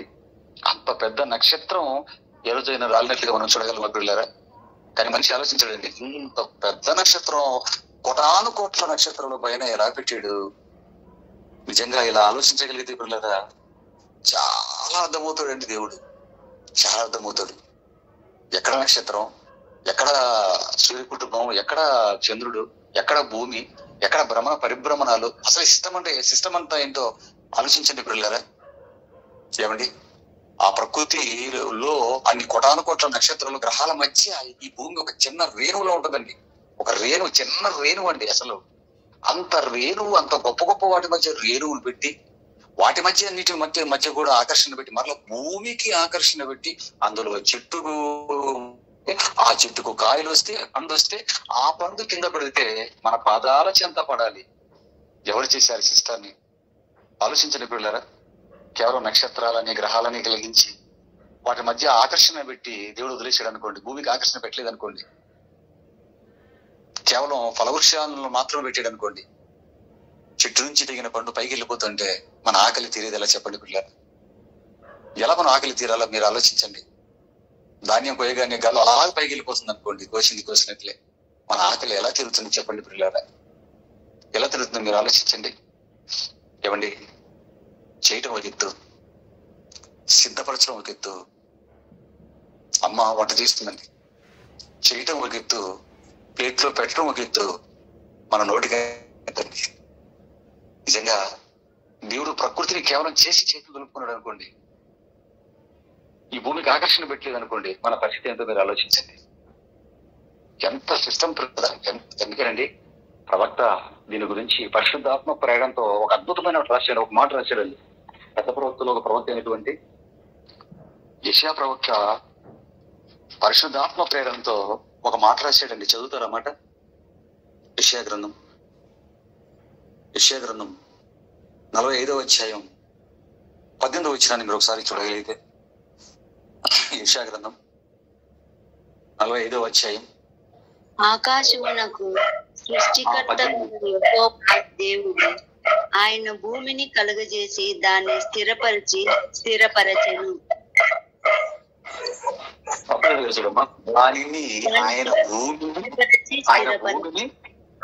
కలుగజేసి దాన్ని సిద్ధపరచి స్థిరపరచడం. 3 పదాలు దొరుకుతాయి అక్కడ. 1 భూమిని కలుగ చేయటం, 2 సిద్ధపరచటం, 3 స్థిరపరచటం. ఆలోచించండి పిల్లారా. 1 కలగ చేయటం, 2 సిద్ధపరచటం, 3 స్థిరపరచటం. చూసారా పిల్లారా? ఆలోచిస్తేనండి నిజంగా మన మైండ్ బ్లాక్ అవుతుందండి. 1 కలగ చేయటం దేవుడు సృష్టిని చేశాడు, 2వది సిద్ధపరచటం, 3వది స్థిరపరచటం. ఇలా మాట్లాడుకుంటే మనకు అర్థం కావట్లేదు కదండి. మనకు అర్థమయ్యే భాషలో చెప్తాను వినండి. అమ్మ మనకి ఇంట్లో వంట వండుతుందండి, వంట వండుతుంది. ఈ వంట వండడానికి మునుపు వస్తువులు తెచ్చుకుంటుంది. దీన్ని తెచ్చుకోవటాన్ని కలగజేయడం మనం అనుకుంటే, తెచ్చుకున్నటువంటి వస్తువులన్నింటినీ కూడా వంట చేస్తుంది. దీన్ని ఏమంటారు? వంట సిద్ధపరచడం అంటారండి. సిద్ధపరచడం. వంట సిద్ధపరిచి పొయ్యి దగ్గర పెట్టేసి ఏమండి భోంచి అంటే కుదురుతుందా? సిద్ధపరిచిన చేసినటువంటి ఈ వంటని మరలా ఏం చేస్తుందండి? జాగ్రత్తగా ఏదో దానిలో పాత్రల్లో పెట్టుకొని టేబుల్ దగ్గర తీసుకుని వచ్చి మన ప్లేట్ లో పెడుతుందండి. ఏమండి ఆలోచించండి పిల్లలు. అంటే వంట చేయడం ఒక ఎత్తు అయితే, చేసిన వంటను టేబుల్ దగ్గర తీసుకుని వచ్చి సిద్ధం చేయడం ఒక ఎత్తు అయితే, ఆ తర్వాత తినిపించడం ఒక ఎత్తు. ఆలోచించండి పిల్లలారా. ఇది మీకు అర్థమైతే దేవుడు కూడా ఈ ప్రకృతిని సృష్టిని కలగజేశాడు. కలగజేసి చేతులు దులుపుకున్నాడా? ఆయన ఈ భూమిని కలగజేసి ఈ సృష్టి భూమి గురించి మాట్లాడుతున్నాడు. భూమిని కలగజేసి తర్వాత ఏం చేశాడట? దాన్ని సిద్ధపరచి. చూసారా? మొదట కలగజేశాడు, సిద్ధపరిచాడు మనం అనుభవించడానికి. ఆ తర్వాత ఏం చేశాడు? స్థిరపరచి అన్నాడు. చూడండి, అంటే భూమిని కలగజేశాడు, భూమి మీద ఉన్నటువంటి వస్తువులు కలగజేశాడు. చెట్లని, వృక్షాలని, పక్షులు అన్ని చేశాడు కదండి. పక్షుల్ని, జంతువుల్ని, చేపల్ని అన్ని చేశాడు. దాన్ని మొత్తం చేశాడు. కేవలం కలగజేసి దేవుడు వదిలేశాడు అనుకోండి. ఏమండి మనకి సిద్ధం కలగజేశాడు, విడిచిపెట్టాడు అనుకోండి. అప్పుడు ఈ భూమికి ఆకర్షణ లేదనుకోండి. చెట్టు నుంచి తెగిన పనులన్నీ పైకి వెళ్ళిపోతుంటాయి గాల్లో. అందుకేం చేశాడు? సిద్ధపరిచాడు అంటే మన పాదాల చెంత పడేటట్టుగా చేశాడు. భూమికి ఆకర్షణ ఇచ్చాడు. ఏమండి, అంతటితో మళ్ళీ చేతులు దొరుకున్నాడా? అలా ఒక్కసారి చేసి వదిలేశాడు అనుకోండి, కలగజేశాడు, సిద్ధపరిచాడు, వదిలేశాడు అనుకోండి. ఏమండి, ఒక్కసారి చేసి చెట్టుకున్న కాయలు ఒక ట్రిప్ కింద పడతాయి, తర్వాత ట్రిప్ పైకి వెళ్ళిపోతుంటాయి, మరలా మన కడుపు ఎలా నిండుతుంది. అందుకే ఒక ఆదాం తరానికి మాత్రమే దాన్ని సిద్ధపరిచాడా? ఆ తర్వాత షేతు తరానికో, నోవహు తరానికో, అబ్రహాం తరానికి మాత్రమే సిద్ధపరిచాడా? అందుకే చేశాడు కలగజేసి సిద్ధపరచి స్థిరపరచెను అన్నాడు చూడండి. స్థిరపరిచాడంటే ఒక ఆదాంకు మాత్రమే కాదు, చెట్టుకున్న పండు తెగిన తర్వాత, రాలిన తర్వాత కాళ్ళ దగ్గర పడటం, భూమి ఆకాశాలు ఉన్న వరకు నా పిల్లలు యేసుక్రీస్తు రాకడలు వచ్చేంత వరకు పుట్టుకొని వచ్చే ఎన్ని వేల తరాలకైనా సరే ఇదిగో స్థిరపరుస్తున్నాను, చెట్టుకున్న పండు ఈ పాదాల దగ్గర పడి చేరవలసిందే. చూసారా పిల్లలు, కలగచేసి సిద్ధపరిచి స్థిరపరిచాడటండి. ఏమండి, ఇలా చేసి తర్వాత ఒక మంచి 1వ అధ్యాయంలో 20వ వచనంలో అంటాడు, జగదుత్పత్తి మొదలుకొని సృష్టింపబడిన వస్తువులను ఆలోచించుట వలన తేటపడుచున్నవి అంటాడు చూడండి. రోమపత్రిక 1:20 వచనంలో జగదుత్పత్తి మొదలుకొని సృష్టింపబడిన వస్తువులను ఆలోచించుట వలన తేటపడుచున్నవి అంటాడు. అంటే ఇక దేవుడు చెబుతున్న మాటకు అర్థం ఏంటంటే ఆలోచించుట వలన మీకు అర్థమవుతుందిరా అంటున్నాడు. ఆలోచించండి.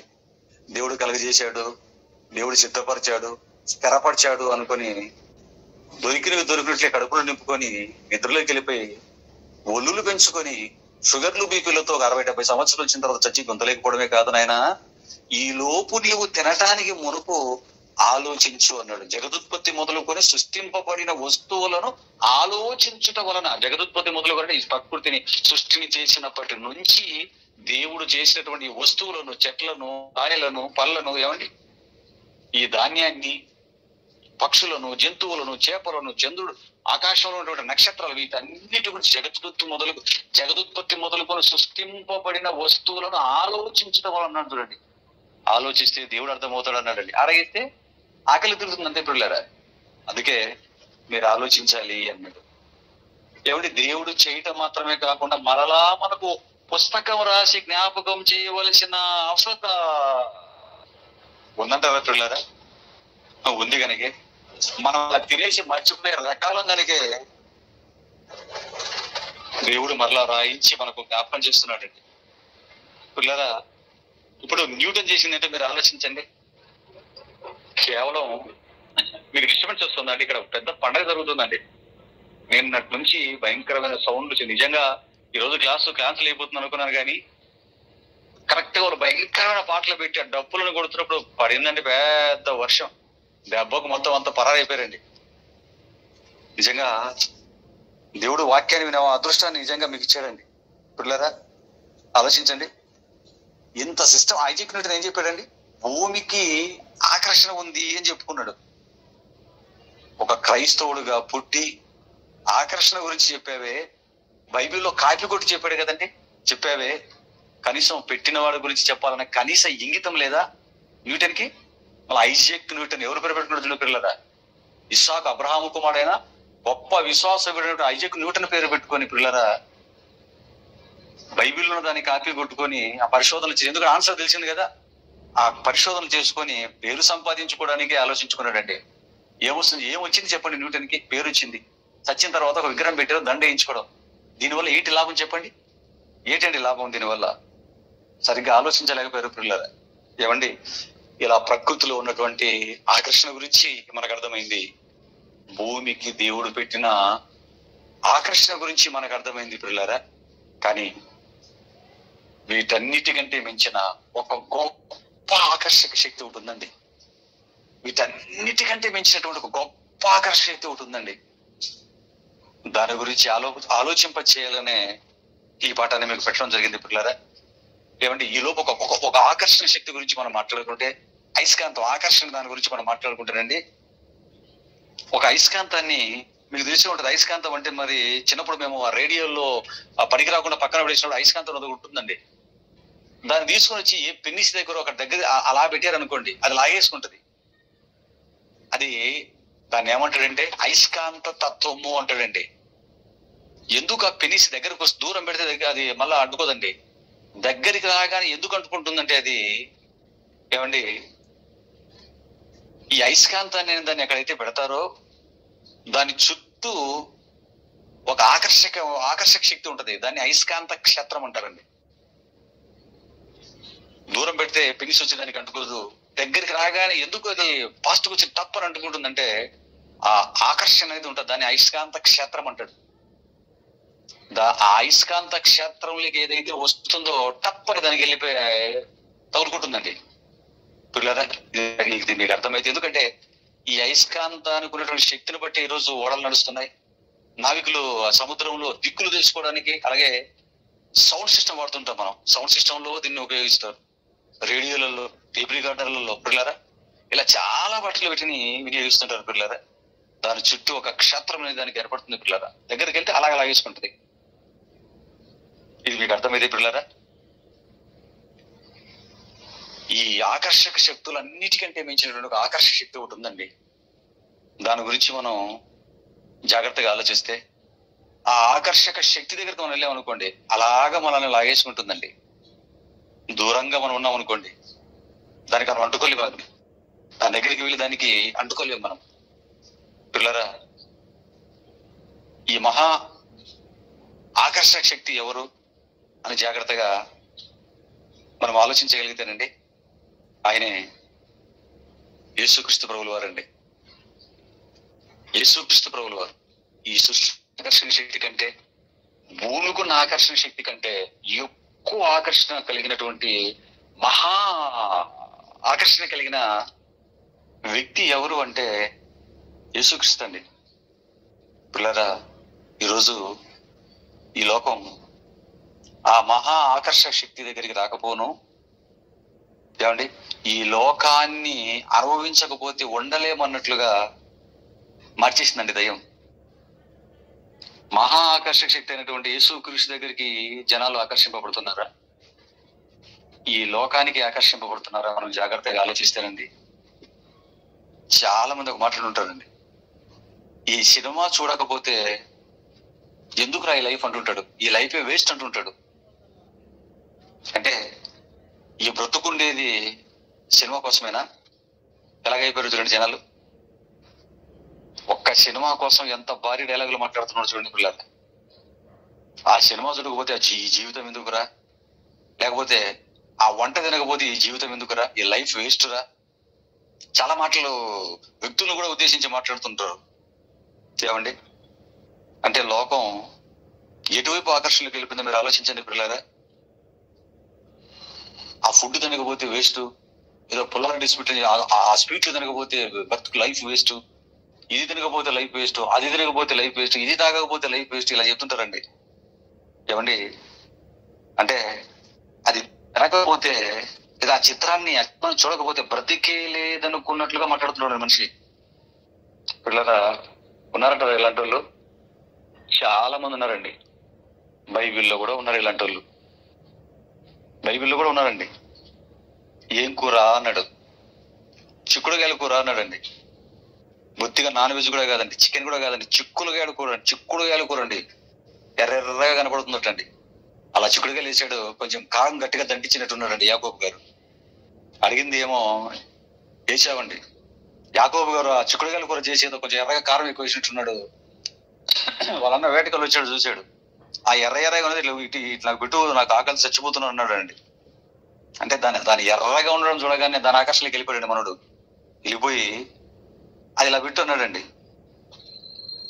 ఆ ఎర్రటి చిక్కుడుగాయల కోసం దేన్ని వదులుకుంటున్నాడో తెలుసా పిల్లరా? దేన్ని వదులుకున్నాడో తెలుసా? తన జ్యేష్ఠత్వాన్ని అమ్ముకున్నాడండి. ఇది నీకు ఇవ్వాలంటే నీ జ్యేష్ఠత్వాన్ని ఇస్తావా అన్నాడు యాకోబు. ఆ దేవుడికి కావాలి, తీసుకొని ఇచ్చేసాడండి. అంటే తిండి ఒక కూర ఆకర్షణలోకి వెళ్ళిపోయి చూసాడా. ఒక తిండి కోసం, ఒక పూటకు తింటే అరిగిపోయే తిండి కోసం దేన్ని వదులుకుంటున్నాడో అర్థం కాని పరిస్థితి, పరిస్థితికి వెళ్ళిపోయాడండి ఏశావు. ఇస్కరియోతు యూదా అని ఒక ఆయన ఉన్నాడు. ఆయన కూడా అంతేనండి. ఆయన కూడా అపవాది అయస్కాంత క్షేత్రంలోకి వెళ్ళిపోయాడండి. 30 వెండి నాణాలకు వెళ్ళి అతుక్కున్నాడు అంతే.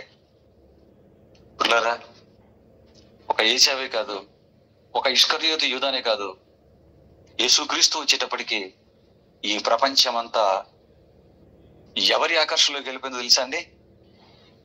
ఈ ప్రపంచం అంతా ఎవరి ఆకర్షణలోకి వెళ్ళిపోయింది అంటే, ఒకసారి లూకాసు వార్త 4వ అధ్యాయం 6వ వచనాన్ని మీరు చూడగలిగితే, లూకాసు వార్త 4వ అధ్యాయం 6వ వచనాన్ని మీరు చూడగలిగితే, అక్కడ ఎవరి ఆకర్షణలోకి లోకం వెళ్ళిపోయింది చెప్తాడు చూడండి.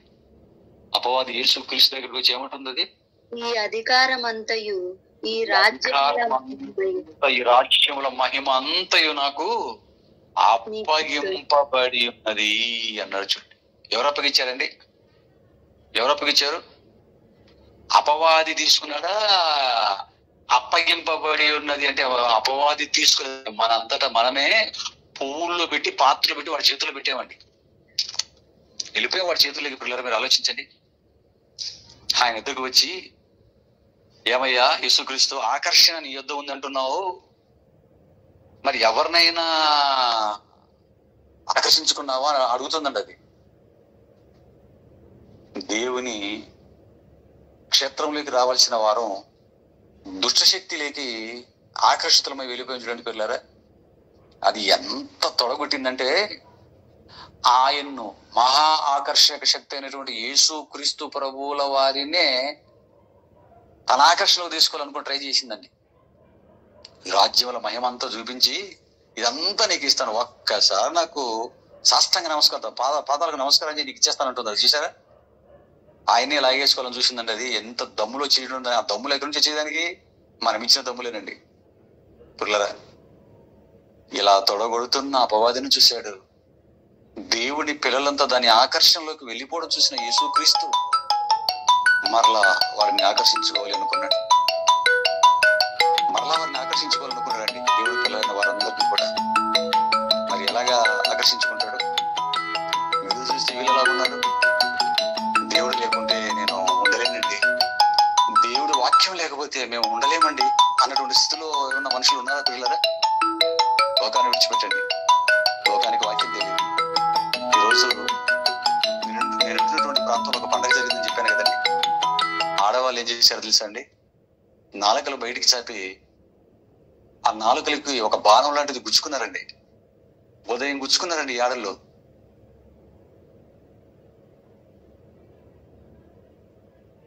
బ్యాచ్లు డప్పులు కొట్టుకుంటూ వచ్చారు. నాడు ఎంతసేపు బయట పెట్టుకుంటా నాలుక, తిండి, నీళ్లు, అలా నాలుగు బయట పెట్టుకుని ఉందండి ఆడు ఉదయం నుంచి మధ్యాహ్నం వరకు. నాకు వాళ్ళ ట్రాఫిక్ దాటుకుని రావడానికి టైం పట్టింది. ఆ తర్వాత వీళ్ళు అమ్మ బాబు ఎలా గుచ్చుకుందండి ఈవిడ నేలకు అనుకుంటే, వెనకాతల మరో బ్యాచ్ వచ్చిందండి బాబు. ఆ వెనకాతలు వచ్చిన బ్యాచ్ ఎలా ఉన్నారంటే, ఈ దవడలోంచి ఆ దవడలోకి ఇంత రాడు కడ్డీ తీసుకొని ఆ పొడుచుకున్న కడ్డీతో పాటు దానికి ఏదో కూడా కనెక్ట్ చేసుకుని డాన్స్ చేస్తున్నారండి ఆడవాళ్ళు మగవాళ్ళు. మీకు రేపు నేను మీకు ఈ క్లాస్ అయిపోయిన తర్వాత దాంట్లో ఈరోజు వీడియో తీసాను, దాన్ని పెడతాను చూడండి మీకు మన గ్రూప్ లో. ఆడవాళ్ళు మగవాళ్ళు, ఈ ఆ పక్కింటోళ్ళు ఈ పక్కింటోళ్ళు దారి ఉంటుండే వాళ్ళందరూ వాళ్ళకి నీళ్లు బిందెలు గుమ్మరిస్తుంటే, వాళ్ళకి మళ్ళీ కూర్చోడానికి రెస్ట్ తీసుకోవడానికి మళ్ళీ స్టూల్ వేసి ఆ తర్వాత లైన్ గా గుచ్చుకొని వెళ్ళిపోతుంటే, వినండి గుచ్చుకొని వెళ్ళిపోతుంటేనండి వీళ్ళందరూ వాళ్ళకి బిందెలతో నీళ్లు పోస్తుంటే ఆవిడ డాన్స్ చేసుకుంటూ ఇలాగా నేను అసలు అనుకున్నాను, ఇది ఈ దౌడు నుంచి ఆ దౌడికి అంత బరువు రాడు. ఇంకొక ఆయన అయితే పెడతాను చూడండి వీడియోలో, మొత్తం రంగులాటం చేస్తున్నాడు, మొత్తం చుట్టూ తిరుగుతున్నాడు. దేవుడి పిల్లలారా, నిజంగా నా లైఫ్ లో ఫస్ట్ టైం చూసానండి ఈ రోజు. నేను అసలు ఆశ్చర్యపోయాను. అది తీసి మా ఇంటికి పెట్టి, మా ఇంట్లో మా మిస్సెస్ కు మా బాబుకు చూడమని పెట్టాను. చూడండి నాయన ఎలా చేస్తున్నారో ఈ పండగ అనేసి. నాకు అసలు స్టన్ అయిపోయానండి. ఇదేంటిది నాయన, ఉదయం పెట్టుకున్నారు ఒకడా ఇద్దరు, మొత్తం లైన్లు అండి, డప్పులు కొట్టుకుంటూ లైన్లు వెళ్ళిపోయి అక్కడికి వెళ్ళిన తర్వాత కానీ ఆ పూజారి ఎవరో ఇలాగేస్తే ఆ తర్వాత ఈ చెవులకి అలాగే 2 పెట్టుకోండి, రాళ్ళలాంటి పెట్టుకుని వెళ్ళిపోతున్నారండి బ్లడ్ కలుచుకుంటూ. దేవుడి పిల్లలారా మీరు ఆలోచించండి. ఏమండి, వాళ్ళు వదిలేయండి వాళ్ళకి తెలియదండి, వాళ్ళ పాపం అనిపించింది, వాళ్ళు వదిలేయండి. దేవుడు అంటున్నాం, ఆదివారం అంటున్నాం, చర్చ్ అంటున్నాం, బైబిల్ అంటున్నాం, వాక్యం అంటున్నాం, బాప్తిస్మం అంటున్నాం, రొట్టె అంటున్నాం, ఏవేవో మాట్లాడుతున్నాం పిల్లరా. మరి దేవుడు లేకుండా నేను ఉండలేనండి, దేవుడు వాక్యం లేకుండా నేను బ్రతకలేనండి అని అనగలిగిన వాళ్ళని మనం చూసామండి. మనం ఎలాంటి చూస్తామంటే, తిండి లేకుండా ఉండలేను, ఉద్యోగం లేకుండా ఉండలేనండి, భార్య లేకుండా ఉండలేను, పిల్లలు లేకుండా ఉండలేనండి. ఏమండి ఇలాంటి వాళ్ళని చూస్తుంటామండి. ఈ మాటలు వింటుంటాం మనం. నేను పిల్లలు లేకపోతే ఉండలేనండి, భార్య లేకపోతే ఉండలేనండి, ఉద్యోగం లేకుంటే ఉండలేనండి, తిండి లేకపోతే ఉండలేనండి. మన ఒక ఆయన అంటున్నాడు, నేను టీ లేకపోతే అసలు ఉండలేనండి అంటున్నాడు. ఇది టీ లేకపోతే ఉండలేవా అంటే, నువ్వు టీ లేకపోతే ఉండలేవు, తిండి లేకపోతే ఉండలేవు. ఏమండి భార్య లేకపోయినా, బిడ్డ లేకపోయినా, జాబ్ లేకపోయినా, ఇల్లు లేకపోయినా, మార్పులు రాకపోయినా చచ్చిపోతావు. భార్య ఏదైనా ఒక మాట్లాడిపోయి ఊరేసుకున్న వాళ్ళు ఉన్నారు, భర్త ఒక మాట్లాడిపోయి చచ్చిపోతాం, పిల్లలు ఒక మాట్లాడిపోయి చచ్చిపోతాం. ఏమండి ఆలోచించిన దేవుని పిల్లలు. కానీ దేవుడు లేకుంటే నేను ఉండలేనండి, దేవుని వాక్యం లేకుండా, నేను ఆయన వాటిలో నేర్చుకోకుండా వినకుండా నేను ఉండలేనండి అని దేవుడి గురించి ఈ మాట అనగలరా అండి? ఎంతమంది అసలు అనగలరంటారా? కారణం దయ్యపు ఆకర్షణలకు వెళ్ళిపోయారండి.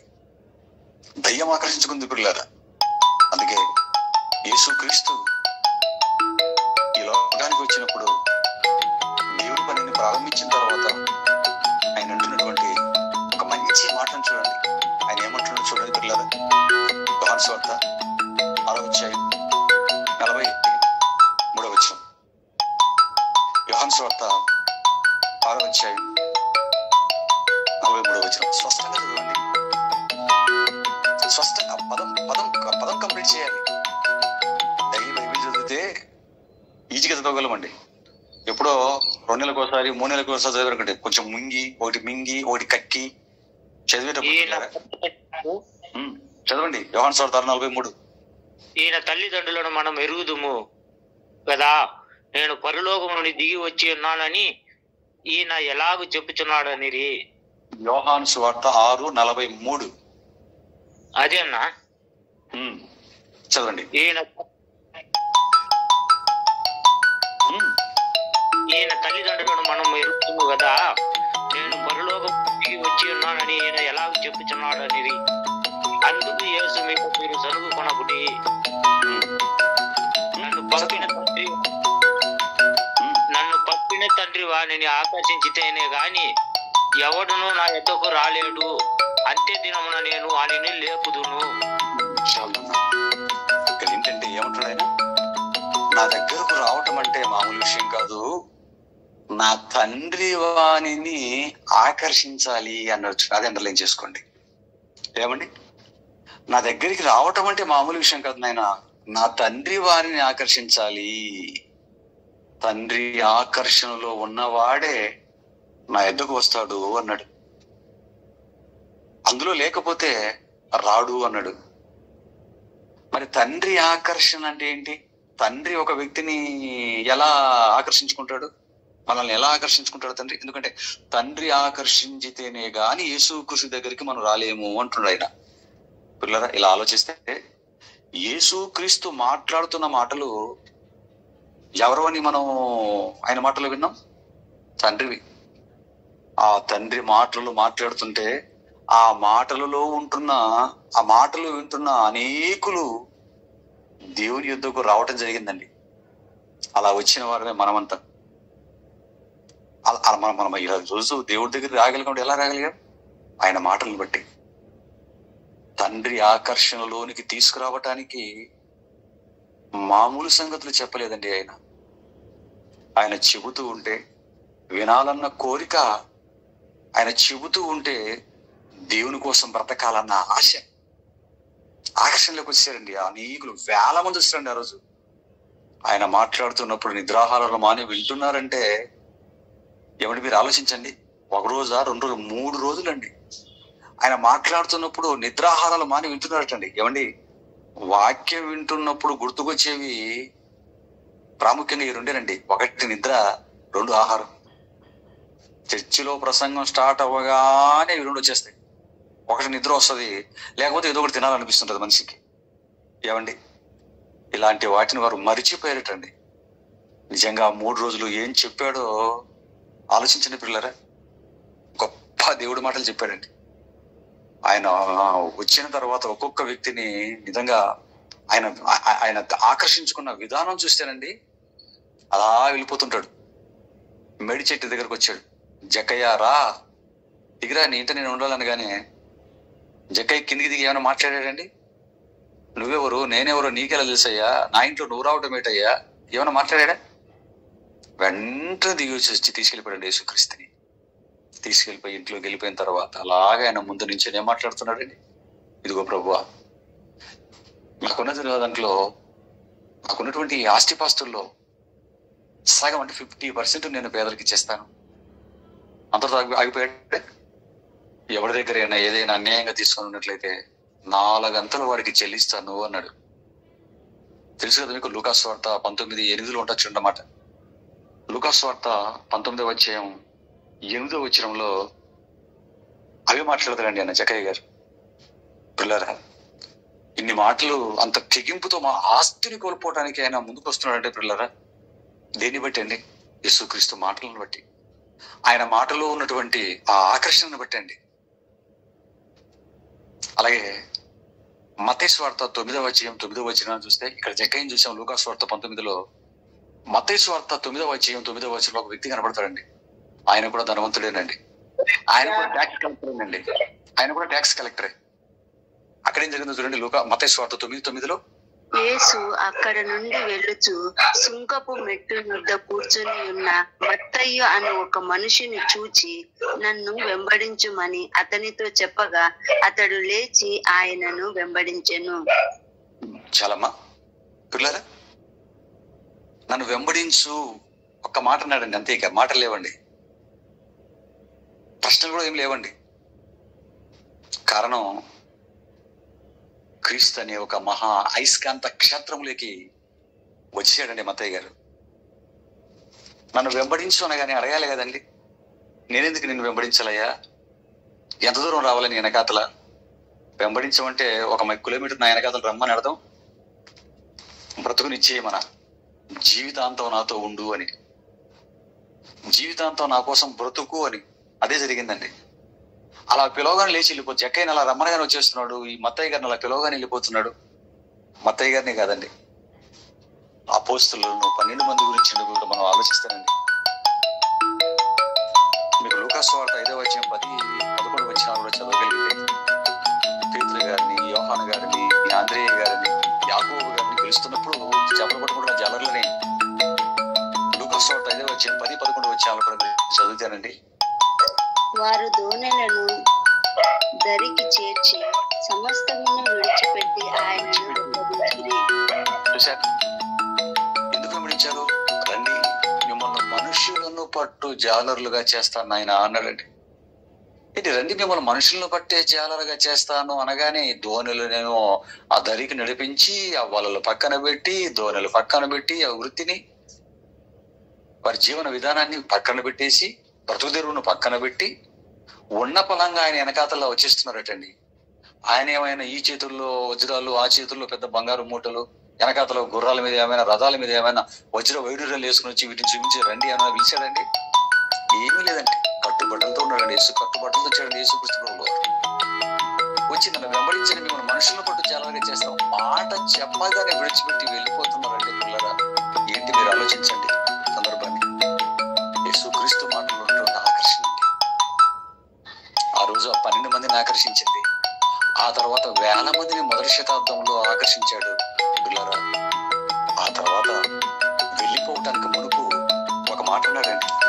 ఇంకా తొందరలో వెళ్ళిపోతారు, పట్టుకుంటారు. ఇక వెళ్ళిపోవటానికి మునుపు యోహాను సువార్త 12వ అధ్యాయంలో 32లో ఒక మాట అన్నాడు చూడండి. ఎందుకంటే బ్రతుకున్నప్పుడు ఎలా ఆకర్షించాడు అని ఆకర్షించేశాడు. పిల్లరా, మరణించి తిరిగి వెళ్ళిపోయిన తర్వాత కూడా ఏం జరుగుతుంది, ఏం చేస్తానని చెబుతున్నాడు. ఒక మాట చూడండి, యోహాను సువార్త 12వ అధ్యాయం 32వ వచనం చూడండి. యోహాను సువార్త 12వ అధ్యాయం 32వ వచనం. భూమి మీద నుండి పైకెత్తబడిన ఎడల అందరినీ నా యొక్క ఆకర్షించుకుందరని చెప్పాను. సరే చెప్తున్నాడండి. సందర్భాన్ని అక్కడ మీరు చూడగలిగితే తర్వాత చదవండి 12వ అధ్యాయాన్ని. గ్రీసు దేశస్తులు కొందరు వచ్చి ఫిలిప్పు దగ్గరికి వచ్చి, మేము యేసుక్రీస్తుని చూడాలనుకున్నామయ్యా అన్నారట. వారు వచ్చి డైరెక్ట్ గా తీసుకురాకుండా యేసుక్రీస్తు దగ్గరికి వచ్చి, ప్రభువా, గ్రీసు దేశస్తులు మిమ్మల్ని చూడాలనుకుంటున్నారయ్యా అనగానే అప్పుడు అన్నాడండి ఆయన మాట, గోధుమ గింజ భూమిలో పడి చావకుండానే ఎడల అది ఒంటిగా ఉంటుంది, భూమిలో పడి చచ్చిన ఎడల అది విస్తారంగా ఫలిస్తుంది అంటాడు.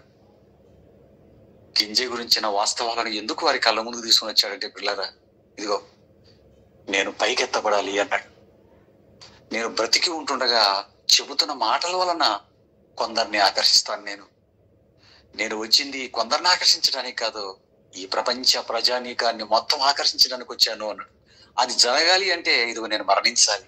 అది గోధుమ గింజగా ఉందనుకోండి, ఒక్కటి కానీ ఏముంటుందండి ఆ గింజ, ఒక గోధుమ గింజ, ఒక వేరుశనగ విత్తనం తీసుకెళ్ళి మీరు ఒక ఇంట్లో ఎక్కడ దాచుకున్నారు అనుకోండి, ఒక్కటిగానే ఉంటది. కానీ దాన్ని అలా దాచుకోనకుండా ఆ విత్తనాన్ని తీసుకెళ్లి భూమిలో వేయండి. గోధుమ గింజను భూమిలో వేస్తేనండి 100 గింజలు పైన వస్తాయండి. వరి గింజలు వేసిన 100 గింజలు పైన వస్తాయండి. ఆ 100 గింజలు వేసి ఇంకా అలా అవి ఇంకా వేలు అలా వస్తూ ఉంటాయి పిల్లలు. అది చెప్తున్నాడు, గోధుమ గింజ భూమిలో ఒంటరిగా ఉంటే అది అలాగే ఉంటుంది, భూమిలో పడిన ఎడల విస్తారంగా ఫలిస్తుంది. ఇదిగో నేను కూడా పైకి ఎత్తబడిన ఎడల అనేకులను ఆకర్షిస్తాను అన్నాడు.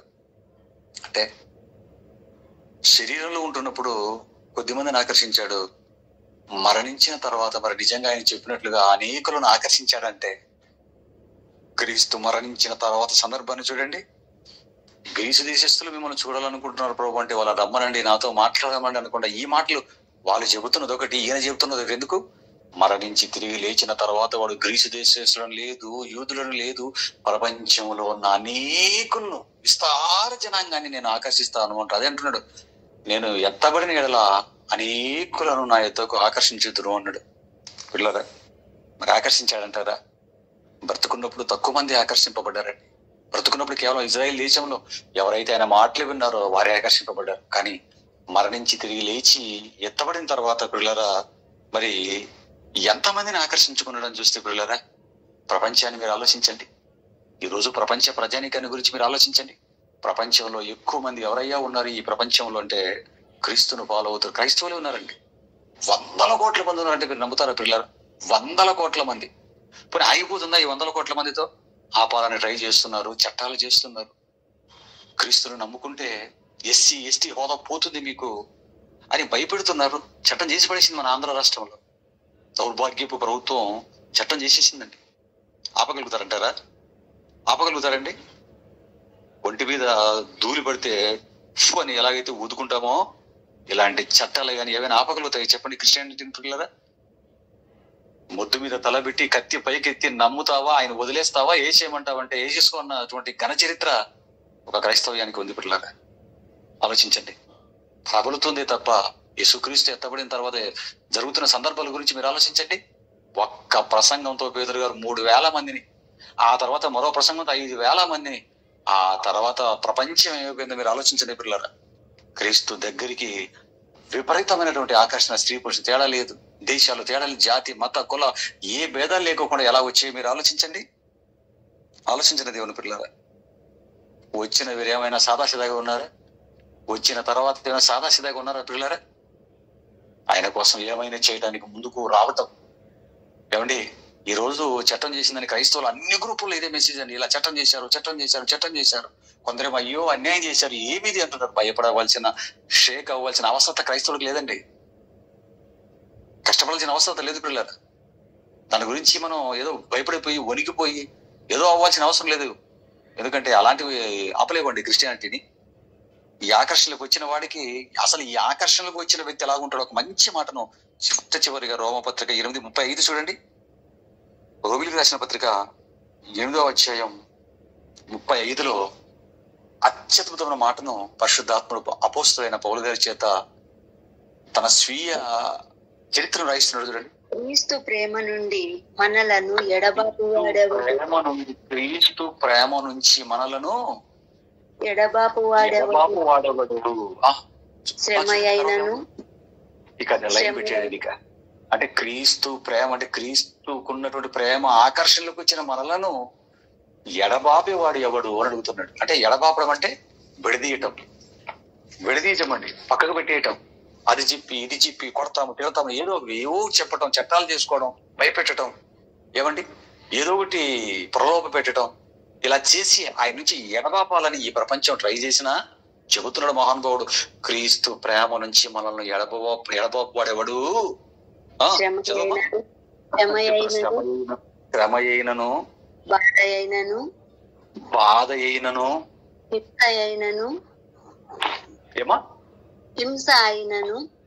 అయినను గట్టిగా చదవండి, స్పష్టంగా చదవండి. హింస అయినను ఫాస్ట్ చదవండి. హింస అయినను కరువైనను వస్త్రహీనత అండి. వస్త్రహీనత బట్టలు లేకపోయినా కూడా ఎస్సీలో నుంచి ఎస్సీ నుంచి బీసీలు ఎస్సీలోకి వచ్చారనుకోండి, ఏమొస్తుంది? స్కాలర్షిప్లు పోతాయి, లేకపోతే మరికొన్ని ప్రభుత్వం నుంచి రావాల్సిన కొన్ని వెళ్ళిపోతాయి మనకి. దానివల్ల మనకు వచ్చేది ఏంటి? కరువు వస్తుందా? లేకపోతే వస్త్రాలు తగ్గుతాయా? వస్త్రహీనత ఏమైనా వస్తుందండి? వాటి గురించి మాట కరువు అయినను వస్త్రహీనత అయినను ఉపద్రవమైనను ప్రాణాల మీద ఏమైనా వచ్చిందా? ఉపద్రవాలు అంటే ఏంటంటే ప్రాణాల మీద రావడం. ఉపద్రవమైనను ఖడ్గం ఎవడన్నా పీకి మీద కత్తి పెట్టి నరికేస్తానంటున్నాడు. నువ్వు క్రైస్తవుడిగా విడిచిపెట్టకపోతే క్రీస్తును ఎడపాయకపోతే నరికేస్తా అని చెప్పి నీ కుత్తుకు మీద ఎవడన్నా కత్తి పెట్టడం మెడల మీద ఎవడైనా లేదే? మనల్ని ఎడబాపునా అన్నట్టు చూడండి పిల్లలు. ఏంటి పీక మీద కత్తి పెట్టి వదులుతావు లేదన్నా సరే ఎడబాపు కలుగుతారండి? సిరియా ఐసిస్ వాళ్ళు ఏం చేస్తారంటే క్రైస్తవులు పట్టుకుని వచ్చేసి నువ్వు వదిలేస్తావా నరికేమంటావు అంటే నరికేసుకున్నారండి చాలా కొన్ని వేల మంది. ఆలోచించిన దేవుని పిల్లరా, ఏమంటే ఇవన్నీ ఎడబాప నేరం అని చెప్తున్న వ్యక్తి వరకు అపోస్తలుడైన పౌలు గారు అంటే ఎలా ఆకర్షింపబడ్డాడో, ఎంతటి ఆకర్షణలోకి వచ్చాడో మీరు ఆలోచించిన పిల్లలు. నిజంగా మనము క్రీస్తు వాక్యపు ఆకర్షణలోనికి మనం రాగలిగితే పిల్లరా, ఇప్పుడు ఏవైతే మనం చదివామో ఇవన్నీ మనకు సంభవించినా అస్సలు పట్టించుకోమండి. వస్తే రానివ్వండి అంటాం. ఎందుకు? ఇవన్నాళ్ళు ఉంటాయి. ఒకవేళ వచ్చినా కూడా ప్రాణం ఉన్నంత వరకే కదండి. ప్రాణం విడిచిపెట్టిన తర్వాత ఉంటాయి ఏవైనా? ఏమి ఉండవు. అందుకే పౌలు గారి మాట్లాడు, ఎడబాబు ఇంత మాట అంటున్నాడంటే ఏది ఎడబాబు నేరదు. ఉన్నవి అయినను రాబో వినను మొత్తం కిందికి చదువుకోండి మీరు కిందకి ఎంత గొప్ప మాటలు చెప్తాడో. అటువంటి ఆకర్షణకి వెళ్ళిపోయారండి. ఒక పౌలు గారేనా, ఒక అపోస్తలులేనా, వీరి వాక్యమైనటువంటి క్రైస్తవులు కూడా రండి. మొదటి శతాబ్దం సంఘం చలచిరాస్తులు అన్ని తీసుకొని వచ్చి అపోస్తల పాదాల చెంత డబ్బులు పెట్టారు అంటే చలచిరాస్తులు ఇచ్చేసిన తర్వాత ఇంకేముంటాయని కట్టుబడుతూ నిలబడిపోయారండి. పెళ్లి కావాల్సిన పిల్లలు ఆడపిల్లలు ఉండరా? పెళ్లి కావాల్సిన మగ పిల్లలు ఉండరా? వాళ్ళకి ఉంటారు. మరి వాళ్ళ భవిష్యత్తు ఎలాగా? వారి పెళ్లిళ్ళు ఎలాగా? వాళ్ళ భవిష్యత్తు ఎలాగా? వాళ్ళ బ్రతుకులు ఎలాగా? అయిన తర్వాత దేవుడి పని మాకు భూములు ఉన్నాయి, చిరాస్తులు ఉన్నాయి, మొత్తం చిరాస్తులు అమ్మేసి ఆ వేళ తీసుకొచ్చి అపోస్తల పాదాల చింత పడేసి అలా నిలబడ్డారటండి. కానివ్వండి అపోస్తలు పేతురు గారు కానివ్వండి కార్యక్రమాలు అంటున్నారట. జరగవలసింది దేవుడి పని. ఎందుకంటే ఈ దేవుడి వాక్యం వినబడితేనే ఆ వాక్యము ద్వారా క్రీస్తు అనే ఆకర్షణలోకి దేవుడు ఆకర్షించుకుంటాడు. ఎవరైతే క్రీస్తుకు ఆకర్షింపబడతారో వారు తండ్రికి ఆకర్షింపబడి పరలోకానికి చేరుకోగలుగుతారు.